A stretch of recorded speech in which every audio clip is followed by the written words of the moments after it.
Yo, people, what's going on? Back again with another episode. We talk here with your King boy. business, What's going on, bruv? The man of the moment, bruv. Man's my G. fucking. Your face is on every story on my Instagram, bruv. Big up. Heavy that, innit? Heavy that. There's ugly face everywhere. Nah, nice one, lad. You know what I mean? Obviously, it's been a little bit overwhelming. I'm not going to lie to you. Certainly weren't expected because I use my Instagram just kind of like anyone else. Like, if I want to talk about just a certain thing and I'm not going to talk about it on YouTube necessarily, I'll happily post it on there. I've always done it that way. I've done like mental health videos before, even before I started YouTube, and I knew anybody in this industry, so I've done videos like that before. I'm just glad people saw like the right message out of it, because you know what, we can sometimes be misinterpreted and whatnot. I'm glad people saw like what I was actually talking about, and I'm glad people saw the message. And yeah, lad, it's been crazy. It's been crazy. See people like Emil Heskey and that, like having a look at the video and just sending the best wishes and stuff. It's crazy. Like you said, it's just gone all over the place. Even my mum was saying, like, my friends are sharing this, and like they know who you are because you're my son and that. But obviously, they wouldn't share your stuff usually. And I'm just like, nah, it's mad, isn't it? That's on like, I think like 500,000 now on my Yeah, page. no, that doesn't surprise me, bro. That doesn't surprise me, and it's real shit in it, and it's like it's good to hear it. Do you know what I mean? It's good to hear it from someone that ain't black. You know, that was there because it's the thing is, bro. I'm tired of talking about it. Do you know what I It's mean? But just it's sometimes, being it's just there's so many people who are uneducated, like very yeah. very uneducated, and that's where the issue lies. But bro, it Um, just feels like most of the time, bro. Like I feel like I'm almost bored of talking about it now. Do you know what I'm saying? And it's like with me, it's the same shit all the time. Oh, he's playing the race card again, this, that, and the other. These people are so quick to pour cold water on shit, not stuff that they don't understand. It's stuff that they don't want to fucking understand. So I'm like, you know what? I'm tired of even talking about it. So for someone else that just fucking gets it, bro. Do you know what I'm saying? And hasn't even been through what I have to go through every day, but you still fucking get it. It's great because the majority of the people don't fucking get it, mate. Do you know what I mean? And that's yeah, why the video is doing what it's doing, bro. Because you actually fucking get it. You know what I mean? And yeah. that's why you're my guy anyway, bro. Do you know what I'm saying? Because I keep my circle small, but I don't trust anyone. So it's one of them ones where, you know what I'm saying? If you wasn't a real one, I wouldn't associate myself with you anyway, bro. Do No, you know what I mean? absolutely, So that's just absolutely. how it is. No, it's been crazy, man. Big up to everyone as well who's obviously supporting on the video, sending me nice message or whatever it may be. It's been, like I said, just overwhelming. But like we have said though, the second Saka missed the penalty, I even saw your reaction, and I knew why you were upset straight away. I knew it weren't because England had lost or anything like that. Yeah. I knew it was because of what we knew was gonna arrive. Literally the seconds the game finished, and I was here with me mate Alec, and the second the game finished, we both just looked at the screen and put our heads in our hands because we knew what was about to go. And not even because England lost. It weren't even that. I was like kind of jumping round the penalty shootout at first, thinking, oh my god, what's going to happen here, this, that and the other. And then Rashford missed, which like was like, oh, heavy that. And then it was Sancho, and then Saka stepped up, and it was the deciding penalty. And even my mate said, I just don't have a good feeling about this one. And I was like, oh, don't say that, lad. Don't say that, because this, like, that's what I don't want to follow on someone like Saka, who, on anyone, but just, it was just such a sour taste to what was actually quite an exciting tournament. You get what I'm saying? But it also highlighted what was always there. Just bad Mm. knobheads. Bad Yeah, knobheads, and proper. sometimes that's a better thing to highlight that out more, even if it took serious consequences for people who didn't deserve it. Yeah, absolutely, bro. Like it was a stressful night, man. It was a stressful It was night. shit. The next day was a bit mad as well. You know what I mean? And boy, we just have to see what happens. Do you know what I mean? We just I have to just see hope what it's happens. not I just hope it's not a bandwagon like it always is. Like you see these petitions about, like let's get an like you need an ID for social media and stuff like that. These are things that you see around for like maybe 2 to 3 days, and then And they'll then they diminish. disappear. They'll diminish, and then it just goes nowhere. That's what I hope. I hope everyone stays on this wave. Like, it was lovely to see the Marcus Rashford thing, where everyone like went and put nice messages after it got destroyed by some knobhead. That's good, isn't it? But there's a lot more that needs to be done. There's way more that needs to be done for this to be some serious changes. But like you said, it must be. it just must be sickening to keep on talking about it, because that's the number one frustrating thing, to be talking about the same thing. It's like, you know, if you have a kid and you keep doing the same thing over and over again, it's like, you taking the piss? But that's what I mean. Am I going to need to resort back to the open palm or something? Yeah. Well, bro, but that's what it is, innit? It's like nobody gives a shit, innit? Really. Yeah. That's just kind of how it is. And that's because there's no consequences. There is no consequences. There you're right. There is no consequences because there's no money. There's no money to be made in making sure that people don't do things. Unfortunately, that's just how it is, bro. There's no money to be made. I'm not even going to get that much into it, but you've saw on Instagram how they can manipulate their platform, you know, for COVID posts and stuff like that. Why can't we have the same energy? Why can't you make sort of changes to the platform when it comes to racism? Because you can. You've proven that you've done it for something else. Yeah, they can, but again, because they don't really care, innit? And I think we know that deep down, innit? Which is why this is just fucking tiring, mate. Do you know what I mean? So, like, hopefully, we'll see what the FA are really on anyway. Because, like I said, I was ready to scrap this kneeling thing. Because I was like, what's the point in kneeling if the FA ain't gonna fucking put pressure on social media companies and stuff like that to stop certain things from happening? If the FA aren't gonna make sure, that certain fans get banned, all these different things. If the FA aren't gonna fine people massively and do all these other things, what's the point of kneeling, bro? Like it's a token gesture until I see real changes being made, innit? And that's what it is, and I don't see it happening, bro. Yeah, this is what I've been saying. Like the people who like boo the knee, they're just people who are very uneducated. But the knee itself, you don't want it to become what it kind of is, which is just something that you have to do before the game, just because it looks good and just because everyone else is doing it. Like, that's not why I wanted it to be in football in the first place. It was actually to send a message, and a powerful message at that. It doesn't seem like it's quite doing that at the moment. It's just, you know, it's there, but there's always been racism campaigns and stuff like that. You know, before the match, saying no to racism, they'll hold the flag. Now it's a knee. What actions speak louder than words. Say no to racism is one thing, but actions speak louder than words, don't they? So, like you said, it's a matter of time to see what FA are going to do. I just want more than statements. That's all I want. Yeah, absolutely. So, bro, listen, we'll just have to fucking see in it what happens, bro. We will have to fucking see. We'll have to fucking see. We have to see, but listen, love, innit? Like, for your contribution anyway, you already know what it is, my bro. And always, man. Yeah, man. Shout out everyone watching from South Africa as well. Seen in the chat there's riots over there. I'm not too informed about what's going on over there, but you, man, roll safe, innit? Oh, bless you, man.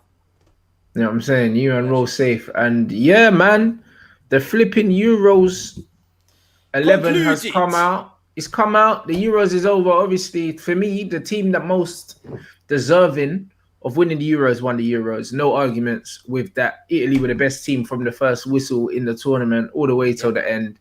Fair enough. We're looking at the team of the tournament, and it's mad. Like, Italy won the tournament. I haven't Italy won the fucking tournament. They don't even have that many players in there, really. Guys, put the team back in the chat, please, so I can put it on Sort us out. I'm trying to think of the Donnarumma has to be in there. My man literally won the penalty shootouts of the semi-finals and the finals. If Donnarumma isn't in the thing, then I have a problem with that. Let's think of a few of the ones that have to be in there. Bonucci or Chiellini. I mean, I don't know if there's any other centre-backs, but I'll probably put both. So would I, to be fair. Do you get what I mean, bro? They're both about 50 and they're doing bits. They're just putting 20-year-old kids in the back pocket. It's just stuff that you love to see, regardless whether they're knobheads or not. Bonucci made me laugh a little bit after the game, I'm not going to lie. Yeah. I was thinking, he's coming to Rome. I was like, yeah. England fans were kind of asking for that. They were kind of asking for that, weren't they? And it's every tournament as well. Everyone must be sick of it by now.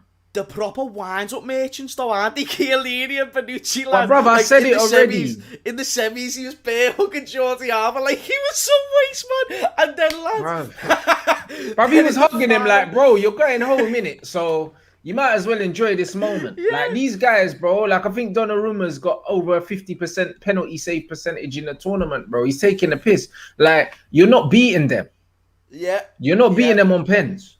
Chiesa also has to be in the team. I don't know if I'm just saying that because he had a fairly good game in the final, but from what I watched of him in other fixtures, he looked very good also. He is a baller.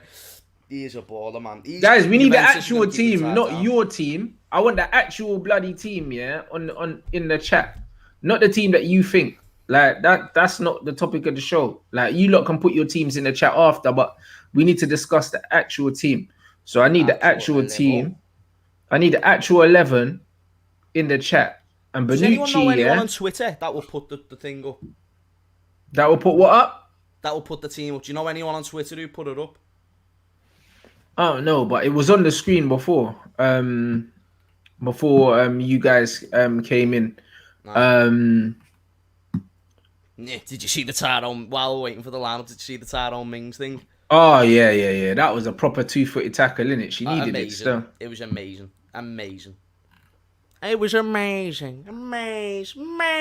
It was amazing. Shout out to anyone who's watched Grown Up. You know that's a funny Bruv, film. it was a mad thing. I can't even lie. It was a proper mad thing. Amazing. Right, let's have a look at this. Is this the team, yeah? Yeah. Whoa. Hold the phone. Kyle Walker. I'm not saying it's a disgrace. I'm just saying Kyle Walker. Bruv, you know the thing about the Kyle Walker thing? I don't really like the Kyle Walker thing. I'll tell you why. Kyle Walker was alright, but let's be 100% real, yeah? First game for England, he was our worst player. You know what I mean? And probably didn't deserve to play the second game. I think the second game was against Scotland.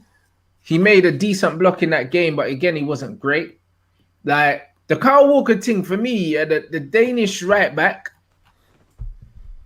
was probably had a better tournament than Kyle Walker. I don't know, like, the Kyle Walker thing. I don't believe he should be there, innit? I don't, personally. I don't. Højbjerg in there instead of Pogba is an absolute fucking disgrace. I know I have my banter with Pogba, yeah, but I was fully expected to see him in this team. I am not gonna, like, I would have put money on it. Even though we only got to, was it the round of 16? Even though we only got to there, I would have put money on it. Because bro, he was man of the match in every game bar one. In every game up until that point, he was so sin. Like, he was on another level, my friend. Like, he was chatting shit to everyone. He was like, yeah, this is what I can do, by the way. Like, look, and that's a France team. That's a France team with world-class players scattered around the pitch, and he's the one who's standing out. I think that's mad the way he's not in there. Fair play for Jorginho, Spinazzola as well. Spinazzola was the best left back in the tournament. Also, Gosens for Germany was good as well, but Spinazzola was the best left back in the tournament by far, innit? So he deserved it. If you're gonna put Spinazzola above, let's say, Shaw, and I think he should be above Shaw, by the way, but I'm just going with the fact they've gone with someone like Højbjerg above Pogba. You know, the only argument you can have for me there is that Warriors went further in the competition, really. That's it, and that's still not enough. We don't want Højbjergs, we don't want Granit Xhakas. We want players who are actually turning up for their team and someone who actually deserves it. Like you said with the Man of the Match awards as well. But you say that, yeah, with Lukaku, yeah, like, he never really played well this whole tournament. Do you know what I'm saying? He never played well this whole tournament, bro. Like, he scored goals. Don't get me wrong, bro. But he didn't play well.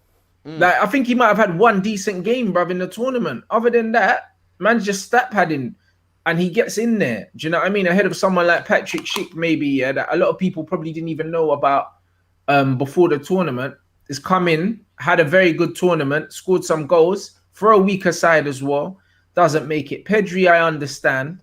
Bonucci, I understand. I'd probably had Chiellini in there as well. The Maguire thing, because of England's defensive record, it's not a robbery. It's not a robbery. But I think Chiellini and Bonucci, if you look at their record together as a partnership, you have to put them both in there together. Because it's what I was saying, yeah. Because them two's partnership, I think they haven't lost in like 30 odd games or something like that. That's a madness. Like, when they've played together, like, that shit's crazy. So for me to pick one and not the other, how do you choose? Because for me, they're both as important as each other. So when I look at the team, it's not outrageous, but I think that the disrespect Pogba gets, yeah, bruv, man could do a whole show on that because it's a disgrace, innit? And Who then decided this team? Because obviously I in don't England, know, I know Pogba gets a lot of slate, which is weird. But you know, but they didn't pick a in single this, French player, to be fair. So I don't know if they're just because France didn't get as far as they were expected. If they're just writing them off altogether, I like don't really know. don't tell me if this is some like just British team, like some British friggin' thingios have created this team. Because if so, I mean, to be fair, I don't think it would be because they probably would have tried to squeeze like Luke Shaw in there as well. But Yeah, I don't know, lads. I don't know. I don't entirely agree with the team. I don't think it's completely wrong either. The Pogba I have a problem with. Other than that, even Lukaku, like I don't think Lukaku has a blinder of a tournament myself. But he done what a player in his position is supposed to do. Supposed to score goals. I'm actually surprised Ronaldo never got put in there above him just because he's Ronaldo. Just because, not because I think he deserves it, but it's happened before. He's been in conversations that he shouldn't be based on his name. Happens all the time. Yeah. I think that Schick deserved it though. Do you know what I'm saying? He scored one of the goals of the tournament. He's one of the top scorers. He was in an underdog team as well. I think there's so many reasons why he should have got it, and I think that's a disgrace that he didn't get it. Do you know what I mean? Like the Maguire thing, fair enough, innit? Like, give it to him. Look, 34 games, Bonucci and Chiellini together, bro. No L's, you know, in 34. That's bruv, that can't be ignored. You have to put them both in there. Is man mad? You've just won a major tournament. You haven't lost a game. Like, I don't even know if they didn't even draw a game, did they? In the group stages, bro, they won every single game they played, bro. Like, every single game, no draws. And you don't have them both in there? I have to have them both in there and the goalkeeper. I have to, just on that alone. When you have two players specifically who are a very key reason to why your team is hard to beat, and Italy were the hardest team to beat. I know people try to throw in England in there. Like, oh, nah, England's hard because we've conceded less goals. Look at the games that we were playing compared to Italy. Yeah. Just look at the games, and then that's the only question I want to present to you. Are they miles better? Maybe not. But they were still the hardest team to beat, and a big reason of that is because of Chiellini and Bonucci. You can't ignore that. There's a reason why they were able to do the job at their end when they got through on the penalty shootouts and stuff like that, getting them to the penalty shootouts, because maybe they didn't have as much going forward in terms of players that can actually finish off games. Yeah. Sometimes that can be very, very, very detrimental in a tournament. You want the likes of, just an example, even though he's not in the Euros, like a Luis Suarez, someone who can, over the course of a short space of time, really cause a lot of damage. You want to win games. It's like, the old saying is goals will, I can't even remember the saying, but either way, defenses win you leagues, and it's just, but the goals still get you in that conversation. Defensive win you leagues, but the goals get you in the conversation. But goals will win you games, innit? But exactly, they'll win you games, but they're not going to win you the league. Yeah, your defense definitely wins you the league, man. 100%. That's just what it is, innit? And I don't know. It's weird. Can we just appreciate the fact my man took out a camera? Like, lad, he took out a camera.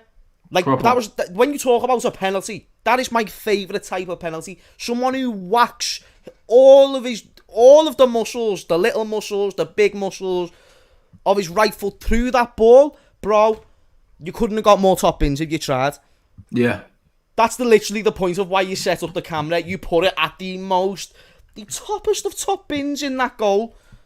Took it right out. The fact that you could have edited that.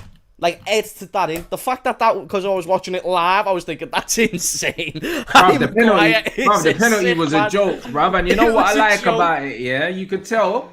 I always say to people, yeah? If you're not confident in the penalty spot, from the penalty spot, pick a corner and absolutely lever it, mate. And that's exactly what he did. He just picked a corner and he put his laces through it. This wasn't no side foot top corner. This was just straight laces, smashed it. And that's what you got to do, bro. If you're not confident, fuck trying to send the keeper the wrong way and all that. Just absolutely lever it, bro. Alan Shearer literally did it most of his career, bruv. Decent run up, smash the ball, bro. Like, You see now Salah takes his pens as well, bruv. Fucking Vardy. That man just put their Bam. foot through it, mate. Bam. Like, that's what you got to do. If you're not sure, put your foot through it, mate. Do you know what I'm saying? Do you think they just fear the ball going way over the bar? Because even if that is the case, I agree with you. I think if you get it on target and you put all the power you can into it, then you're giving yourself the best possible chance of getting a goal. Because if you're trying to, send someone like Donnarumma, who first off has a good reading for the game anyway, but second off, he's a physically imposing monster, lad. He's about 6'7", massive. Like, he makes the goal look small. You want to just try and just get it past them as quick as you can, opposed to trying to play some mind games with them. Exactly, bro. Like, do you know what I mean? Fuck doing this. Oh, I'm gonna try to send the keeper the wrong way. Stuttered run up and all that. Nah, bro. You know what I mean? Because then it's your nerves versus his, innit?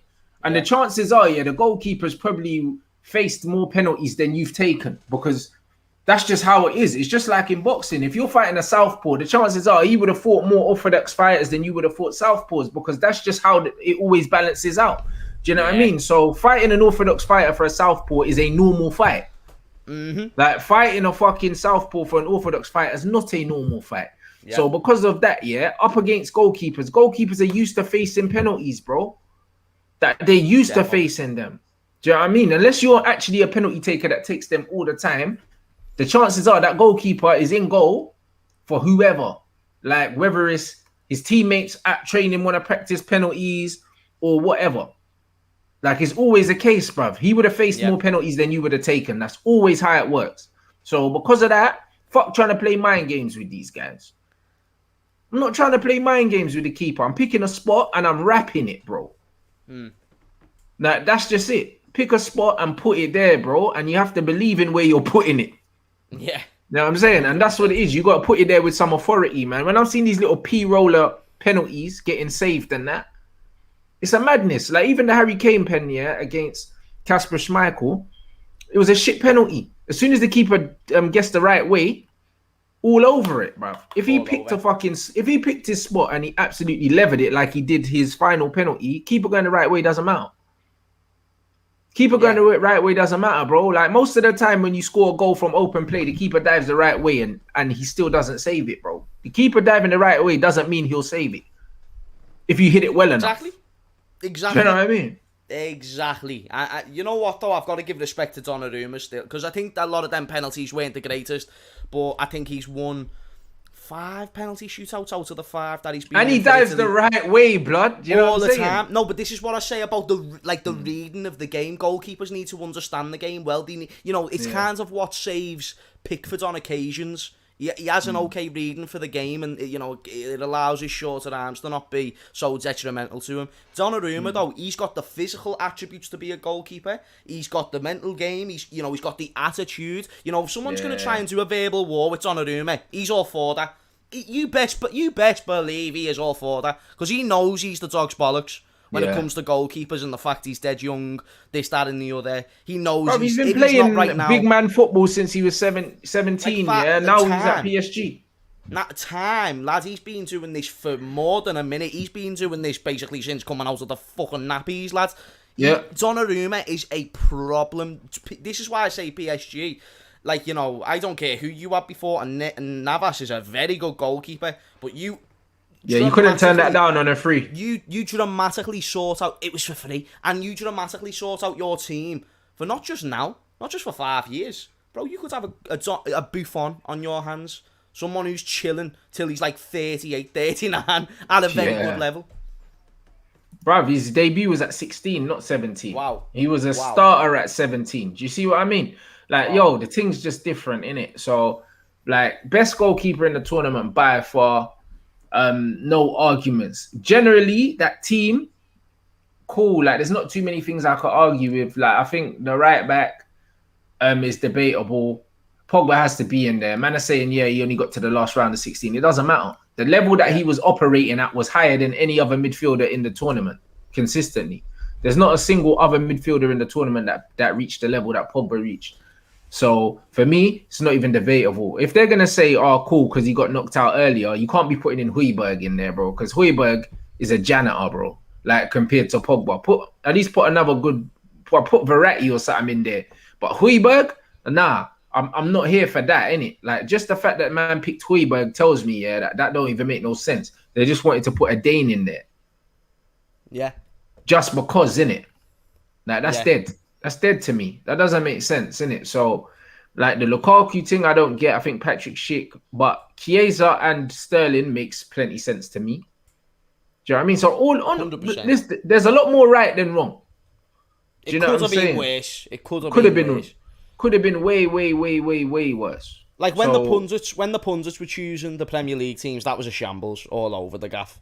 Like when the pundits, do you remember when like we were seeing the likes of Marcus Rashford getting in on a performance-based team and stuff like that? Yeah. Like shambles. you know, it was madness, and there was like that all over. I think Maguire got into the team when he weren't really doing a hell of a lot compared to other centre backs in the league, regardless what people want to say now, because he has improved since then. But all round, it could have been worse. Pogba should be in there though.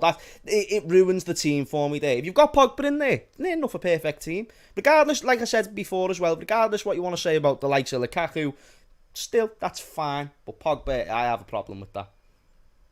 Yeah, no, I hear that. That's what I mean. But on the whole, I think it was decent, guys. Do you know what I'm saying? I think it was decent. Do you know what I mean? Man could turn around and say Verratti had 2 good games, but bruv, that's not true. Because if that was a fact, yeah, then what the fuck did Italy go all the way and win this thing? I think Locatelli only started the first 2 games.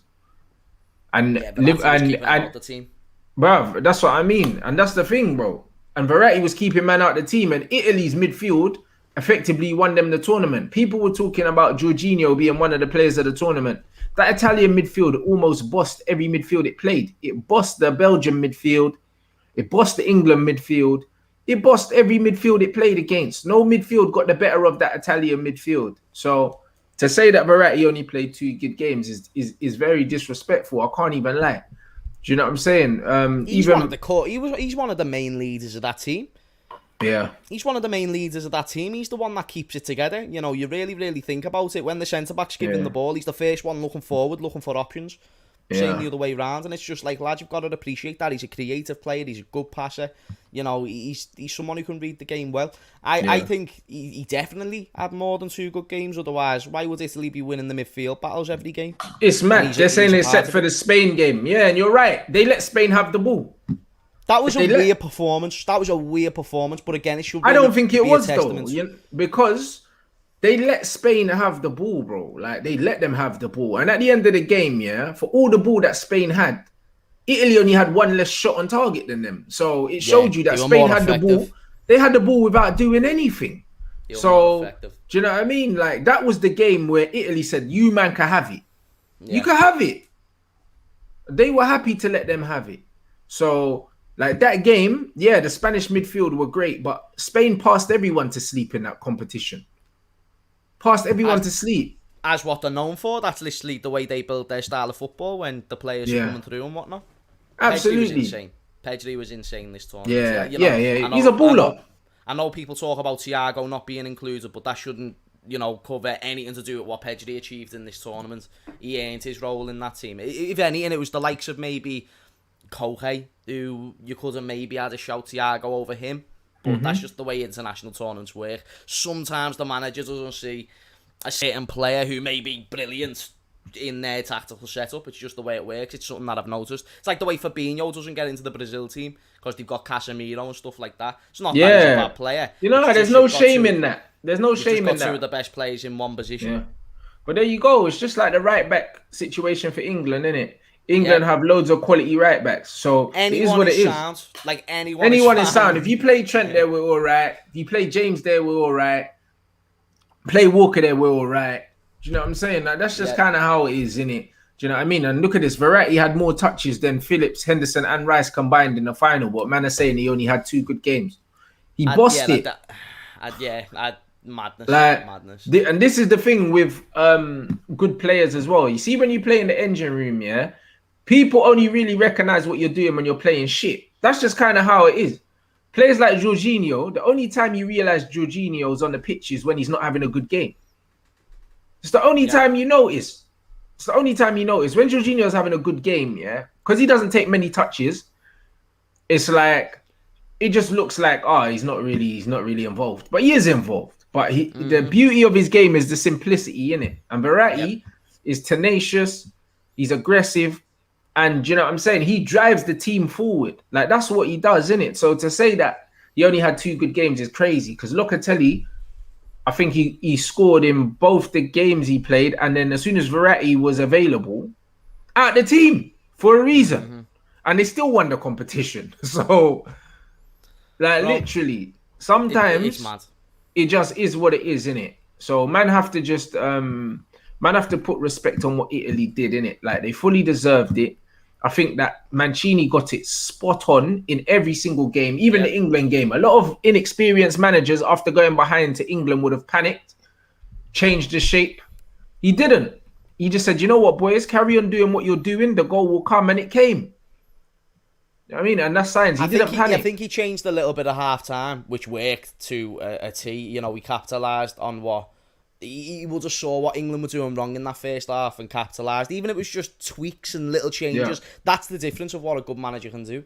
They can look shit for a half, but the second they get them group of players together just to tweak a thing or two, then that's what can make all the difference. Mancini was the difference. You know, you can talk about these individuals, but let's talk about, you know, lineups going into the tournament. People weren't talking about, you know, people were saying Italy were the dark horses. That's what they were saying. You know, which means that, you know, you don't think they're going to win. But if there's a team that's an unlikely chance, it could be them. You get what I'm saying? But that doesn't mean you're right about Italy. Really, Italy should have been in the conversation with the best teams of the competition, which is why I put them as the favourite straight away. Because even though they might not have the individuals, even though they've still got some very fucking good individuals, like the France and maybe even Portugal, some would argue, Portugal didn't have the defence that Italy had. Yeah. They just didn't. You're right. But the thing is with Italy, because of the age of the Italian centre-backs, people thought, you know what? You can get at them. Pace can do this, that, and the other. What did Pace do, bro? We had Sterling and them, man. Them man couldn't lay a glove on them. The thing that you can't ignore is that football, especially now, is rapidly changing all the more into a less... individualistic is not a word at all, but like a less individual game. Do you know what I'm saying? It's becoming more of a team game. You know, you need like the likes of Pep Guardiola when he it's not a striker no more. It's just 11 players and all of us get a few goals. I feel like it's changing more into that one, and I think that's why Italy should have been favoured a little bit more. They had a solid back line, which is exactly what you need. Even look at Chelsea with Thiago Silva in the back, yet he's being the star performer all season. Even though he's about, 37 himself. Yeah, but the one thing I say about Italy and what I said as well, and I thought would be a factor, I thought against the bigger teams, their lack of a proper goal scorer, I thought it's going to hinder them. Immobile. But the 2 wide players, Chiesa and Insigne, chipped in with goals. Locatelli got a couple as well. Bonucci chipped in as well as a defender. Do you know what I mean? Like, bro, like they were getting goals from all over the place. And that's what it was. Because they were suffocating teams with the possession that they had, they were just wearing teams down and getting goals by hook or by crook. And I thought that because they didn't have anyone that was going to be in contention for the Golden Boot winner, because usually, like a team that wins the tournament or comes close to winning the tournament has a striker that scores 3 or 4 goals usually in any tournament. They didn't have that. So that makes what they did even more impressive, bro. Like, even more impressive. And you have to take your hat off to Italy. They done the thing. And it's like, even with even with the likes of Chiesa, who, like we said, going into the tournament, not a proper goal scorer midfielder, does not score 20 goals a season. At least right now, we don't know that about him. Bro, he was ripping teams to shreds. He didn't give every time he got on the ball for Italy. Like, the second he went off injured, I was there like, oh, do you know what? England's actually have a chance of staying in this game now, because with Chiesa staying on, I just think that was applying a different pressure that they didn't need. The second they lost that option, it was a big loss for Italy. It really, really was. And I think one mistake that Gareth Southgate made in the game, and you know, it's not an I told you so, but I told you so. Because basically, right, like, you know, when it got to the final hurdle, it was the manager that cost us the game. And I'm not even going to bring up the fact he brought on Rashford and Sancho, which, again, I thought that was a bit of a dodgy decision. Not even in hindsight. In the moment, you've got a corner, last kick of the game. You're taking off two of your more physically imposing players. I know you're thinking about penalties, but you've still got this problem to worry about. You know, Italy, a sound team from set pieces. There was quite a few things I found wrong about that, but the number one thing was not bringing on Grealish in the 60th or 70th minute. Yeah. And the reason why, I'm not even just going to say, oh, we should have brought on Grealish and that would have solved the problems. The chances we were getting in that game, the goal that we scored first off was early on in the game when Italy hadn't quite settled in yet, and it was from a cross. It was from a cross. So it was a great counter-attack, but it was a ball into the box that we ended up catching them out. Our only other solid, proper chances in the game came from a set piece. Yeah. Proper chances. We weren't running through them or anything like that. Sterling had one moment where he nearly got through. Other than that, it was just set pieces. And I just think, who's going to actually create you the most chances in that team? Probably a Jack Grealish. And not only that, who's going to win you the most set pieces? Probably a Jack... Well, actually, no. Definitely a Jack Grealish. Jack Grealish, yeah. He wins you free kicks. He will win you corners. He will do the lot. So I thought that was the biggest mistake, because I think if you bring on a Jack Grealish, you all the more increase your chances output. And, you know, we know ourselves. If you can get Kane on the end of one of them chances, even Maguire, who from every corner, he's game, lads. He's game. He will put his head in there. He will put it in the mix. And the majority of the time, he wins the damn ball. We've got good set-piece takers there as well. I just thought there was so much obviousness in bringing on Grealish, and then he done it in whatever minute he ended up deciding to bring it on. And then didn't even allow him to take a penalty. Like, bruv, listen, we need to get on to Southgate, because we did tell everyone, and I'm not here to be like, oh, I'm not going to say I told you so, because I fucking did, mate. Yeah. You know what I mean? But it was one of them ones where it was like, didn't really want to be a killjoy straight away, innit? So I let it marinate first. And then obviously when they're abusing my people and trying to throw them in the Thames and shit, I thought, you know what, we can let the Southgate slander kind of marinate for a little bit. But now, I think now is about the right time to like face facts, innit? Like, this Euro final was the Ole Gunnar Solskjaer Europa League. This is when your players have carried you to the final, and now you actually have to do something, innit? 1 sec, bro. Yeah, no problem. Your players carry you to the fucking final, and now you need to do something. And Southgate failed the exam. Like, England scored very, very, very early on in the game. Very fortunate. Caught Italy in transition, got the goal. After that, they had absolutely nothing in the game. They had no ideas. They didn't have any. They didn't have any answers with how to deal with the Italians. The Italians didn't match England by going a 5 at the back. They stuck to the 4. They allowed England to have the extra defender, and they said, you know what, we'll have the extra man in midfield instead. So Italy set up with a 4 at the back to come up against England's 5 at the back, and they dominated England. Dominated them. Southgate had an opportunity, well, many opportunities in the game. Many opportunities in the game. He matched Italy's formation after we conceded to try and be more attacking. But the facts are, he went into that game literally to just try and keep it as tight as possible, and then maybe make some changes at the end and nick it. Because that's what he's been doing in all other fucking games, mate. Keeping it tight, then you bring on Jack Grealish at the end or whatever. The only game he didn't do that was Ukraine. Yeah. Did you see what Van der Vaart said? Van der Vaart, lad, yeah, remind me, because I've seen it, because he's a troll. I love him. Long story short, I can't quote him word for word, so chat, you'll have to do that for me. But he was just basically saying, like, England were playing, like, England didn't need, you know, people saying it's coming home. They don't even deserve to win this trophy because they don't even try and play proper football. Like, they don't even. Do you know what I'm saying? And is he Dutch? Or am I mistaken? Yeah, he's Dutch, man. Yeah, he's from a land where they play beautiful football, and, you know, it's passing, it's crisp, whereas we like to just five at the back, motherfuckers. And probably the only other game he watched of England might have been the Germany one, where we done basically the same thing. You know what I mean? So he just doesn't like the idea of the fact we don't play good football. But all of us were saying it was effective. But me and you were saying, but it can be more effective.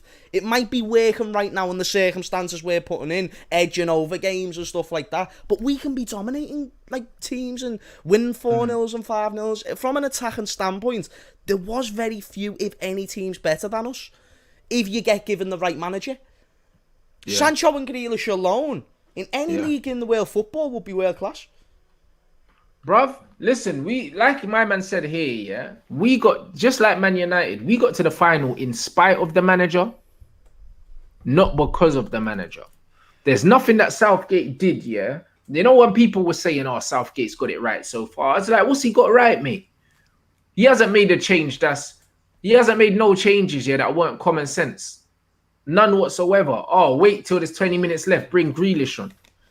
That's what man does every game. Like, what the fuck? Like, it's just like And Oli at United. a lot of the time, it was a little too late. That's what I hated. Bruv, some joke It was thing. a little too late. It's a joke. And then the thing is, yeah, he'll get a new deal. He'll get a new deal, and then he'll take us to the World Cup, and then we'll get knocked out in the last 16 or the quarterfinals. This was the first and last time I see England in a cup final. Especially with that loser in charge, bro. He's not a good manager. He's not a good manager. I absolutely 100% agree. But what people are going to do, and I'm not even like shitting on Southgate, my man has done the most of his mental capacity of a manager. You know, from what he knows about tactics and stuff like that, he has juiced everything out. So for that, I actually have admiration for my man. But I just want to go back to something. If you see these crop of players, you do not give them to a waste man. Yeah. And in football terms, in football manager terms, there is so many better managers than Gareth Southgate. There is maybe 20 managers in the Championship better than Gareth Southgate. There is definitely managers scattered around the league football that is better than Gareth Southgate. And I only bring up that point because it's evident he got to a semi-final of a World Cup, got knocked out by Croatia, which he should have went through in. Then he gets to a final of the Euros. Granted, Italy is not a bad team to lose to by any means necessary, and you've done the job that you need to do in the other games. But in that game itself, did you give yourself the best possible chance? Based on tactics, absolutely not. Based on decisions that you made on the penalty shootout, leaving Grealish till the 8th penalty taker, making players like Jordan Pickford before Jack Grealish.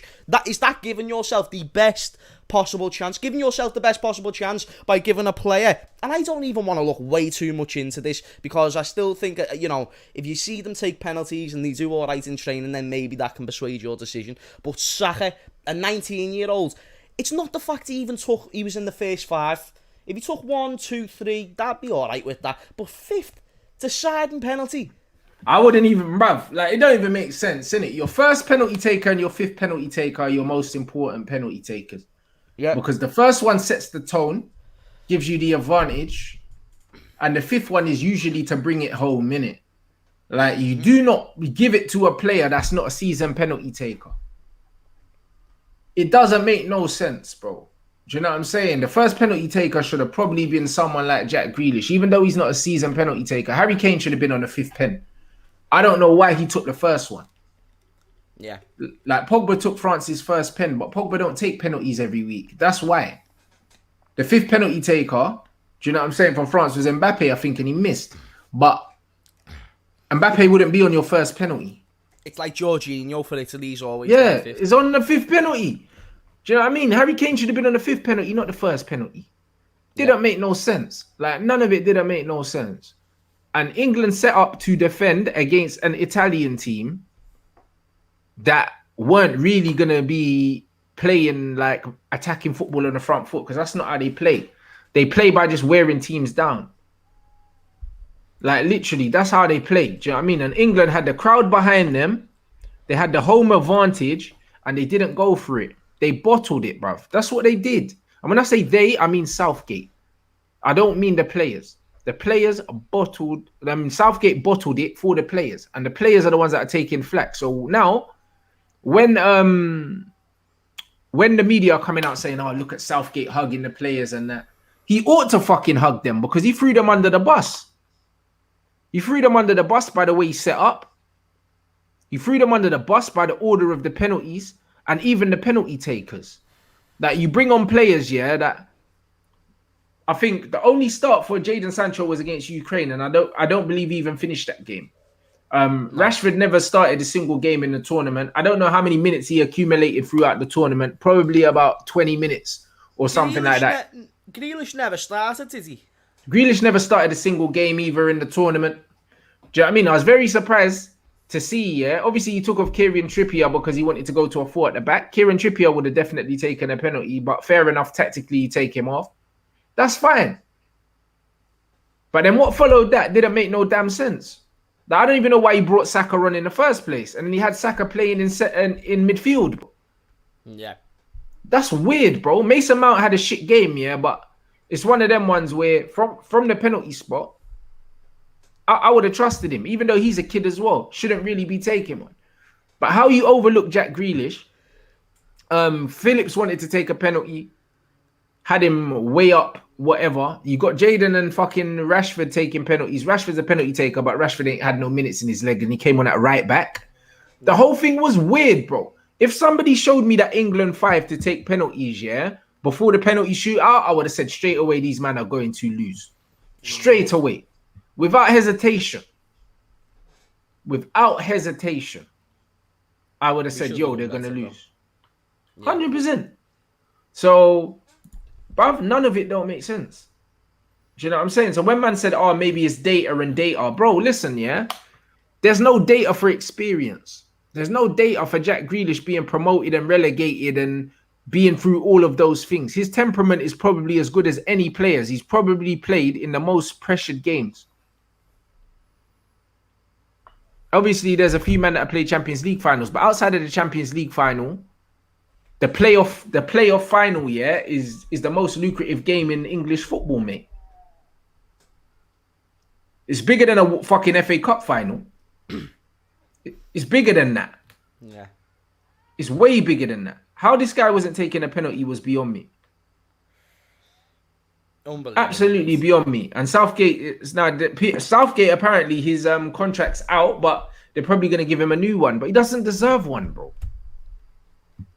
Again, his accolades will back him up, and that's why he'll get a new one. But what accolades? He's not won nothing, bro. Like the way I see it is. But here's the thing: he's managing England. So to England fans who are used to disappointment by now, thoroughly used to it. Like they have it every morning for breakfast, just a plate of failure. But Gareth Southgate, he's got them better bacon for the breakfast, a new and improved one. Do you know what I mean? They're like, wow, this bacon's nicer than the old bacon. I'll take this. You know what? I like the feeling that he gives around it. You know what? I'll take this. I like the way it makes me feel during the lads. All Gareth Southgate is an improved bacon that's worth 20 pence more.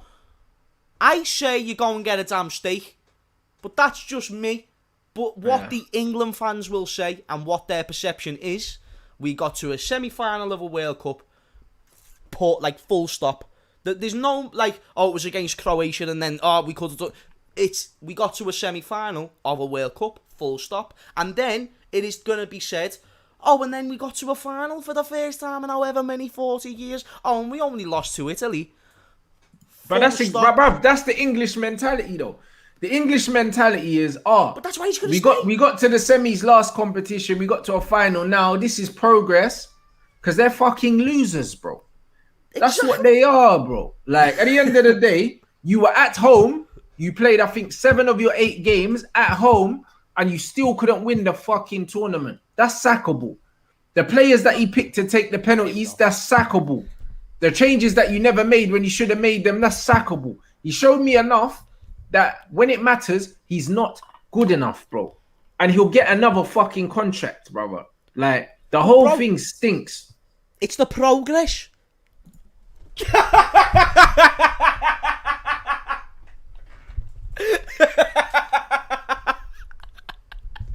I was gonna try and keep a straight face.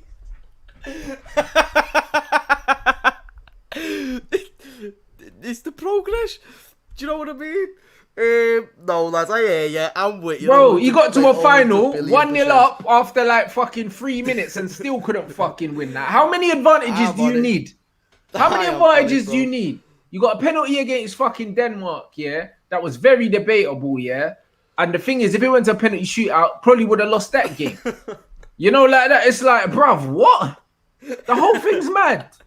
I'm on it, man. The whole thing's actually mad, bro. Yeah, we're shit, lad. We're shit. We're fucked as well. We're not winning nothing. I've just saw a once in a lifetime thing, and that's losing on penalties to Italy. But that's fine. You know, I've never overly cared. I wanted the players to win this. I said it in the video, didn't I? I wanted the players to win the tournament, and that's just all that mattered to me.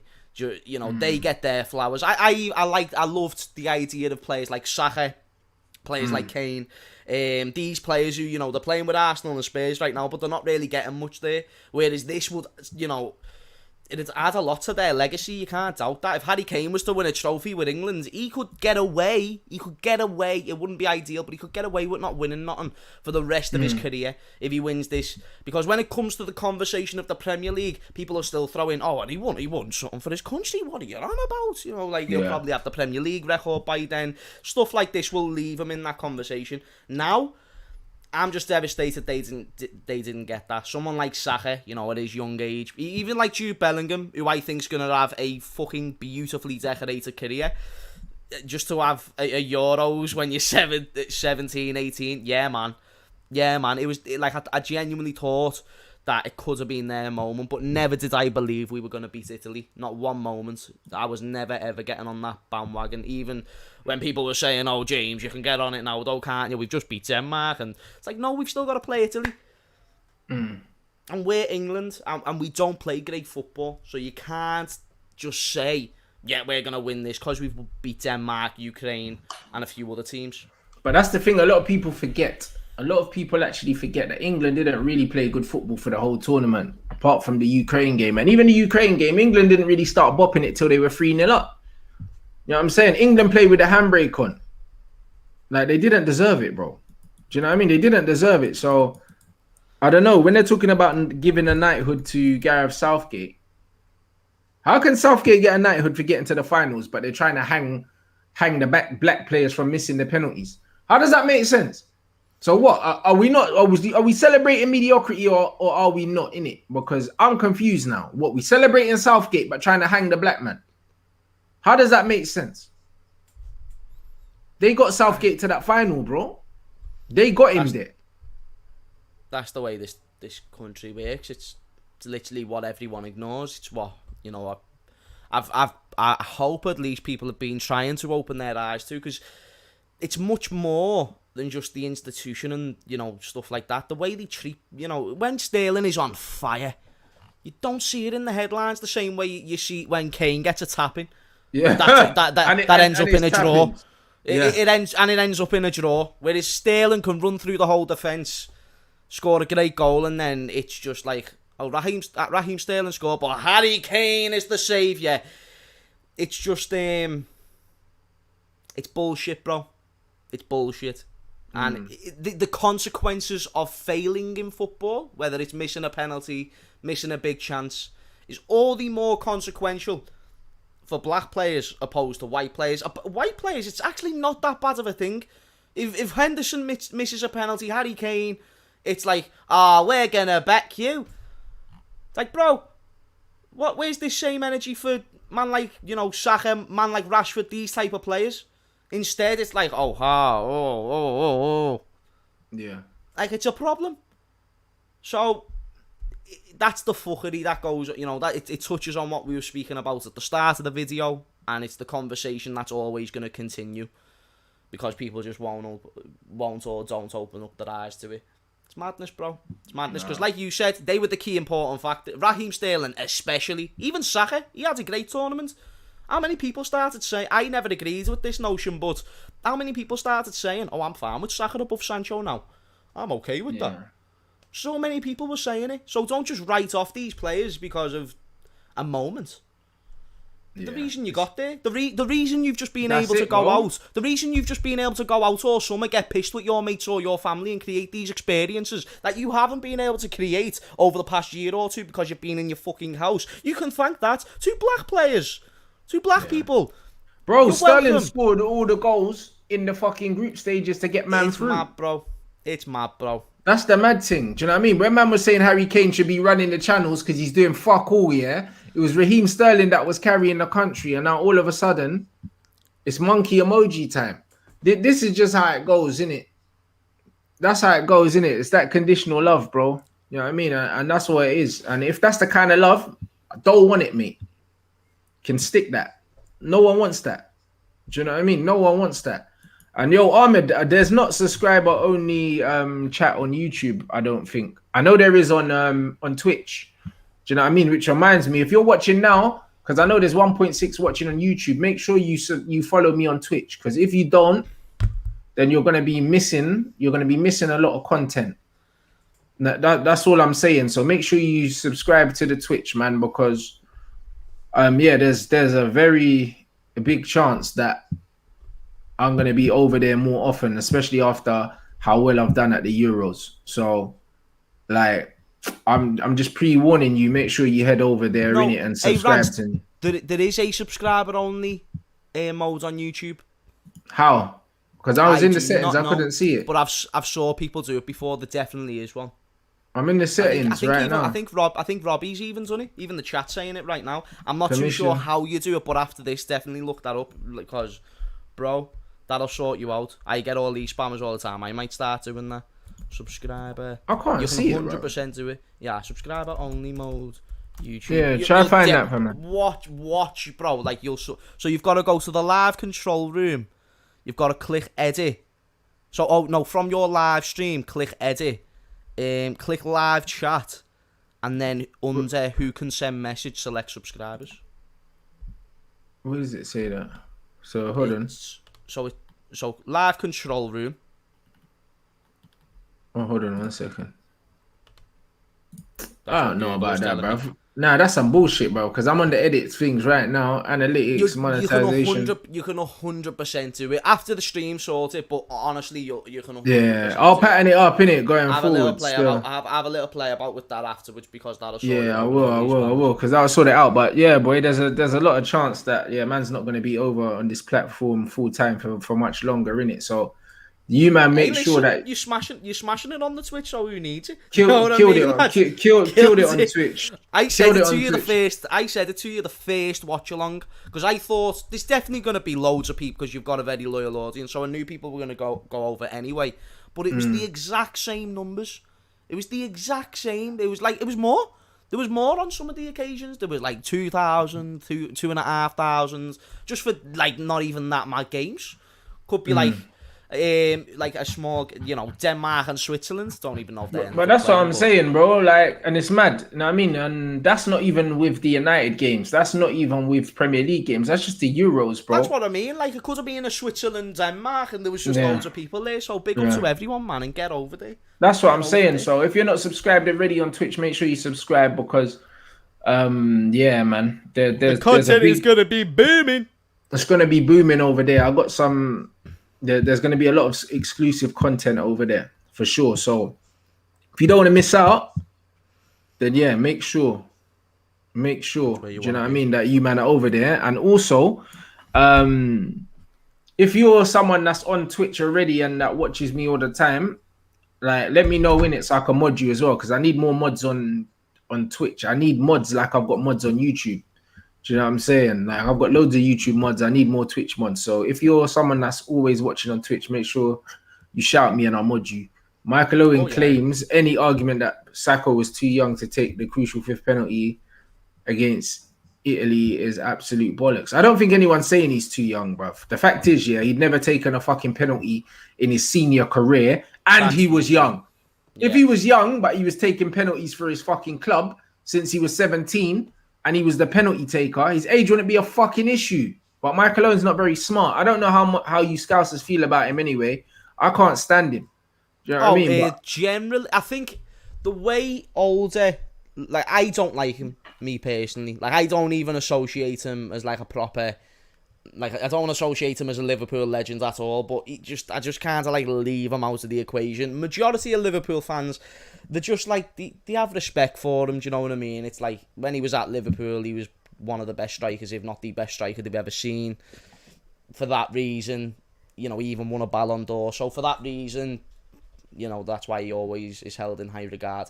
But I always, because I was growing up, when I really started watching football, he'd left Liverpool by then. So I'd associated him more with Manchester United and teams like that.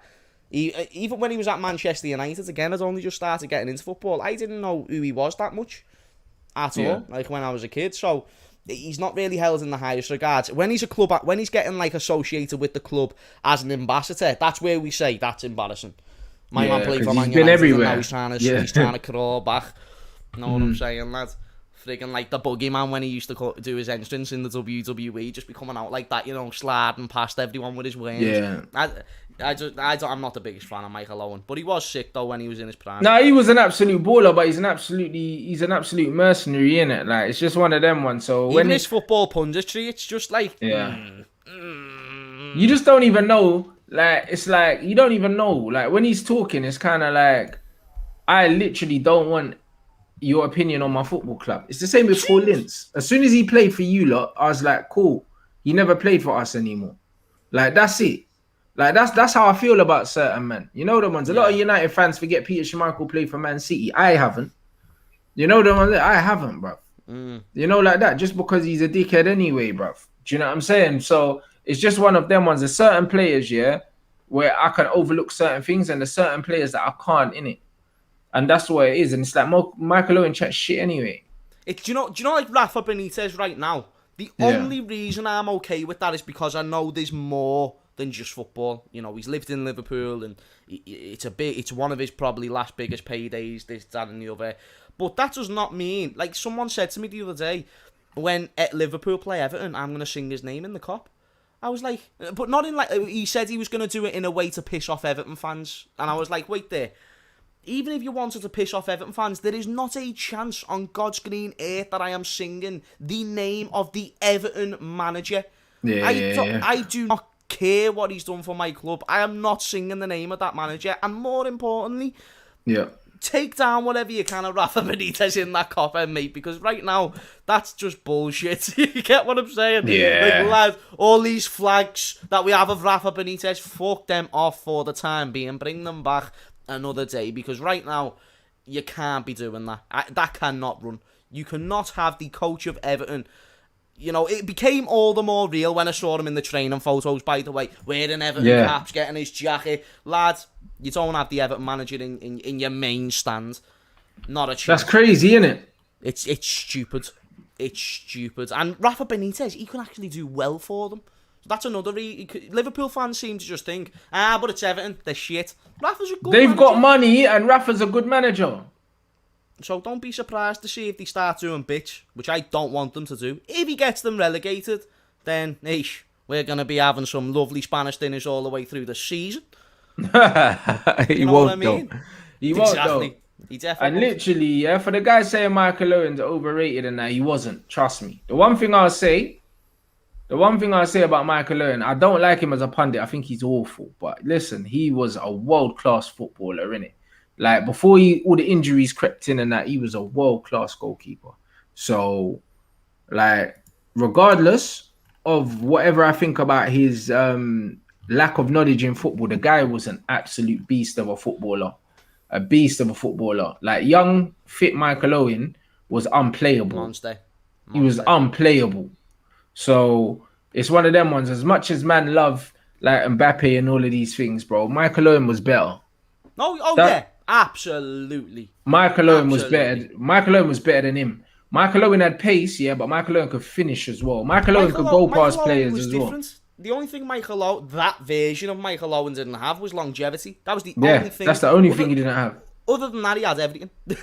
Bro, it was unreal. And if you're really young and you never got to watch him play live, you wouldn't understand how good Michael Owen was. Literally, when you listen to him speak, you would think this guy was a clown, but he was a ridiculous footballer. It's literally only the past few years I've educated myself more. You can watch him back, bro, and you know a good striker when you see one. But like you say, when you're there in the moment and you're watching them do this crazy thing where they're just taking over the game, that's what Michael Owen was doing. So I can understand why Liverpool fans who did even still see him go to Manchester United were like, but he was just that good, though.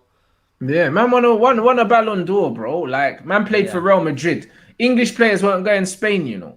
He played for Real Madrid because he was world class. Yep. And they He was knew. world class. Like everyone talks about Owen's goal against Argentina and that all the time, but bro, listen, Michael Owen was a joke.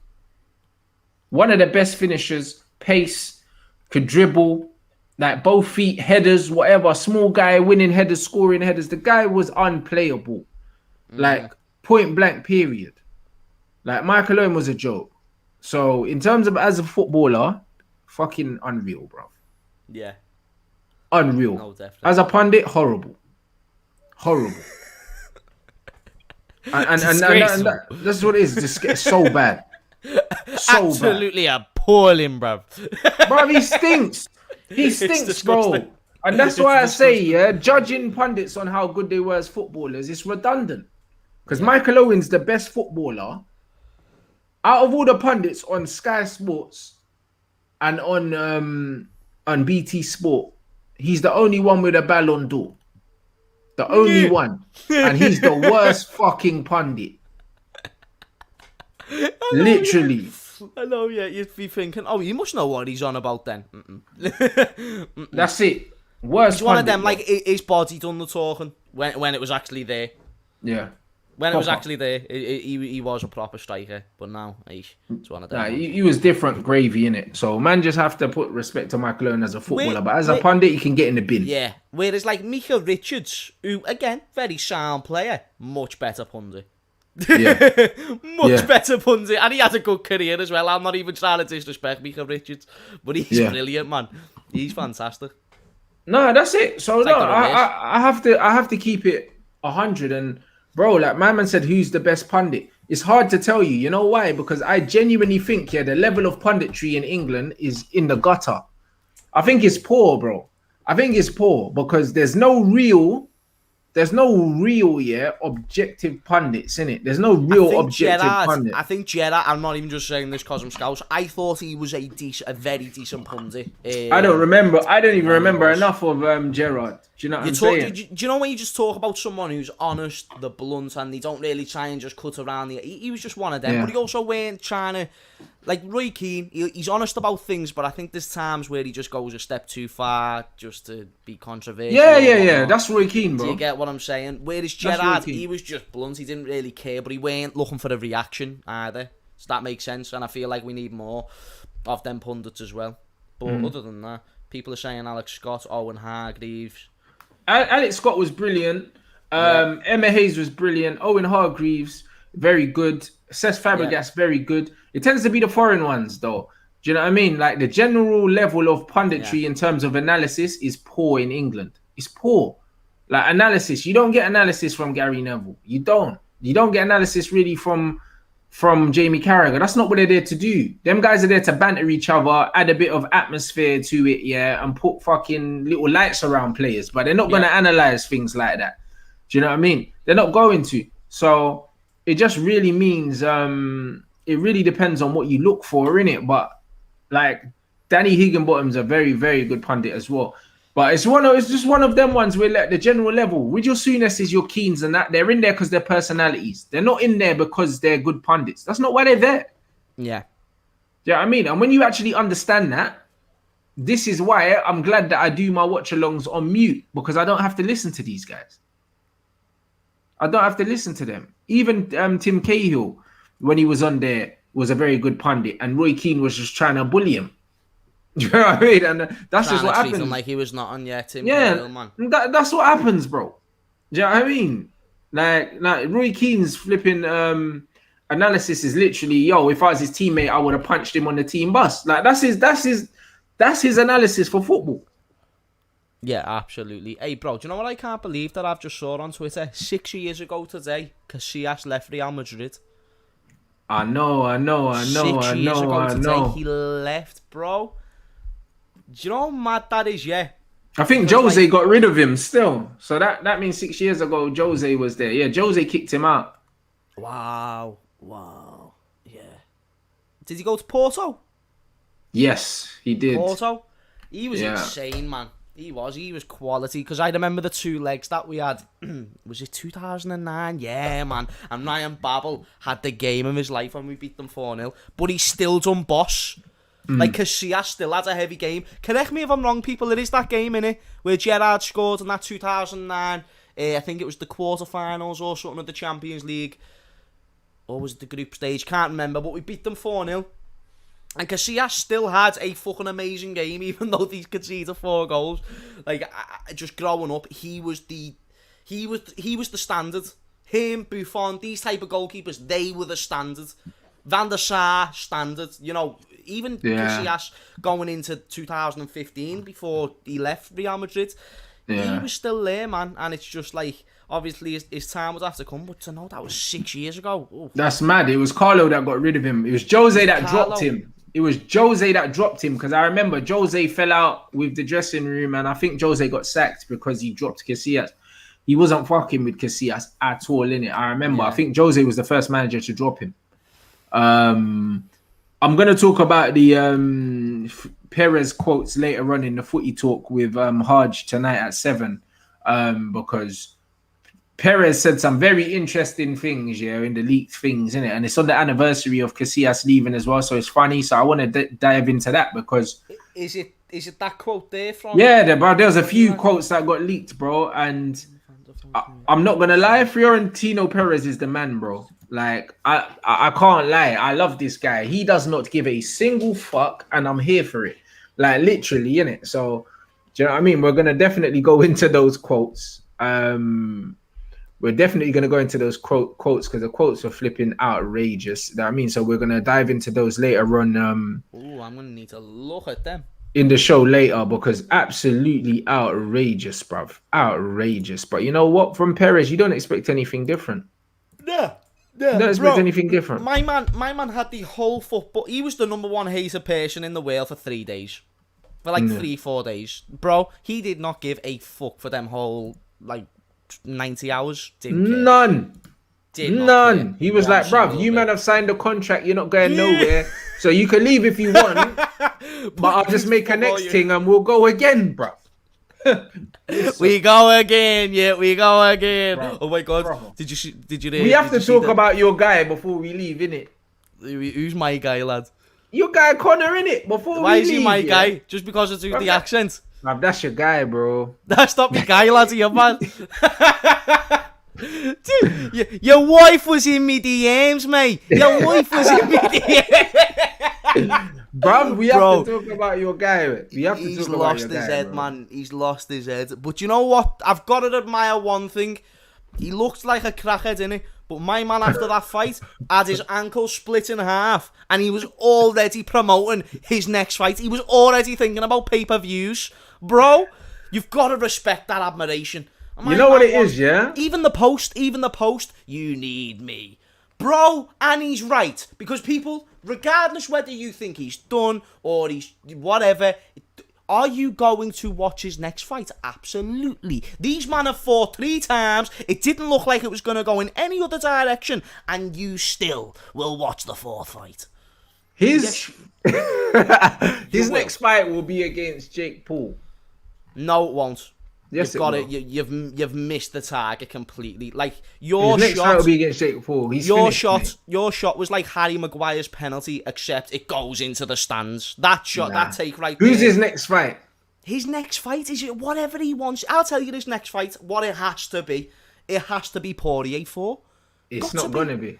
Poirier has already said, though, Rants, it is unfinished business. He said if I see him on the street. No. He said, listen, if I see him on the street, he said we're going to fight again, whether it's in the octagon or on the streets, blood. He said we're swinging again. But it's not going to be on the streets. It's going to be in the octagon. I don't think that Conor wants that Poirier smoke. Poirier will fuck him up. Oh, no. Conor will take that fight again. I think you've misunderstood the mentality of Conor there. Whether you think Poirier will fuck him up or not, I agree. But Conor does not see it that way. But let's throw away the Poirier fight for just one incy-wincy moment. You are forgetting my man still has a trilogy with Nate Diaz. Nathaniel Dini Diaz, lads, are you mad?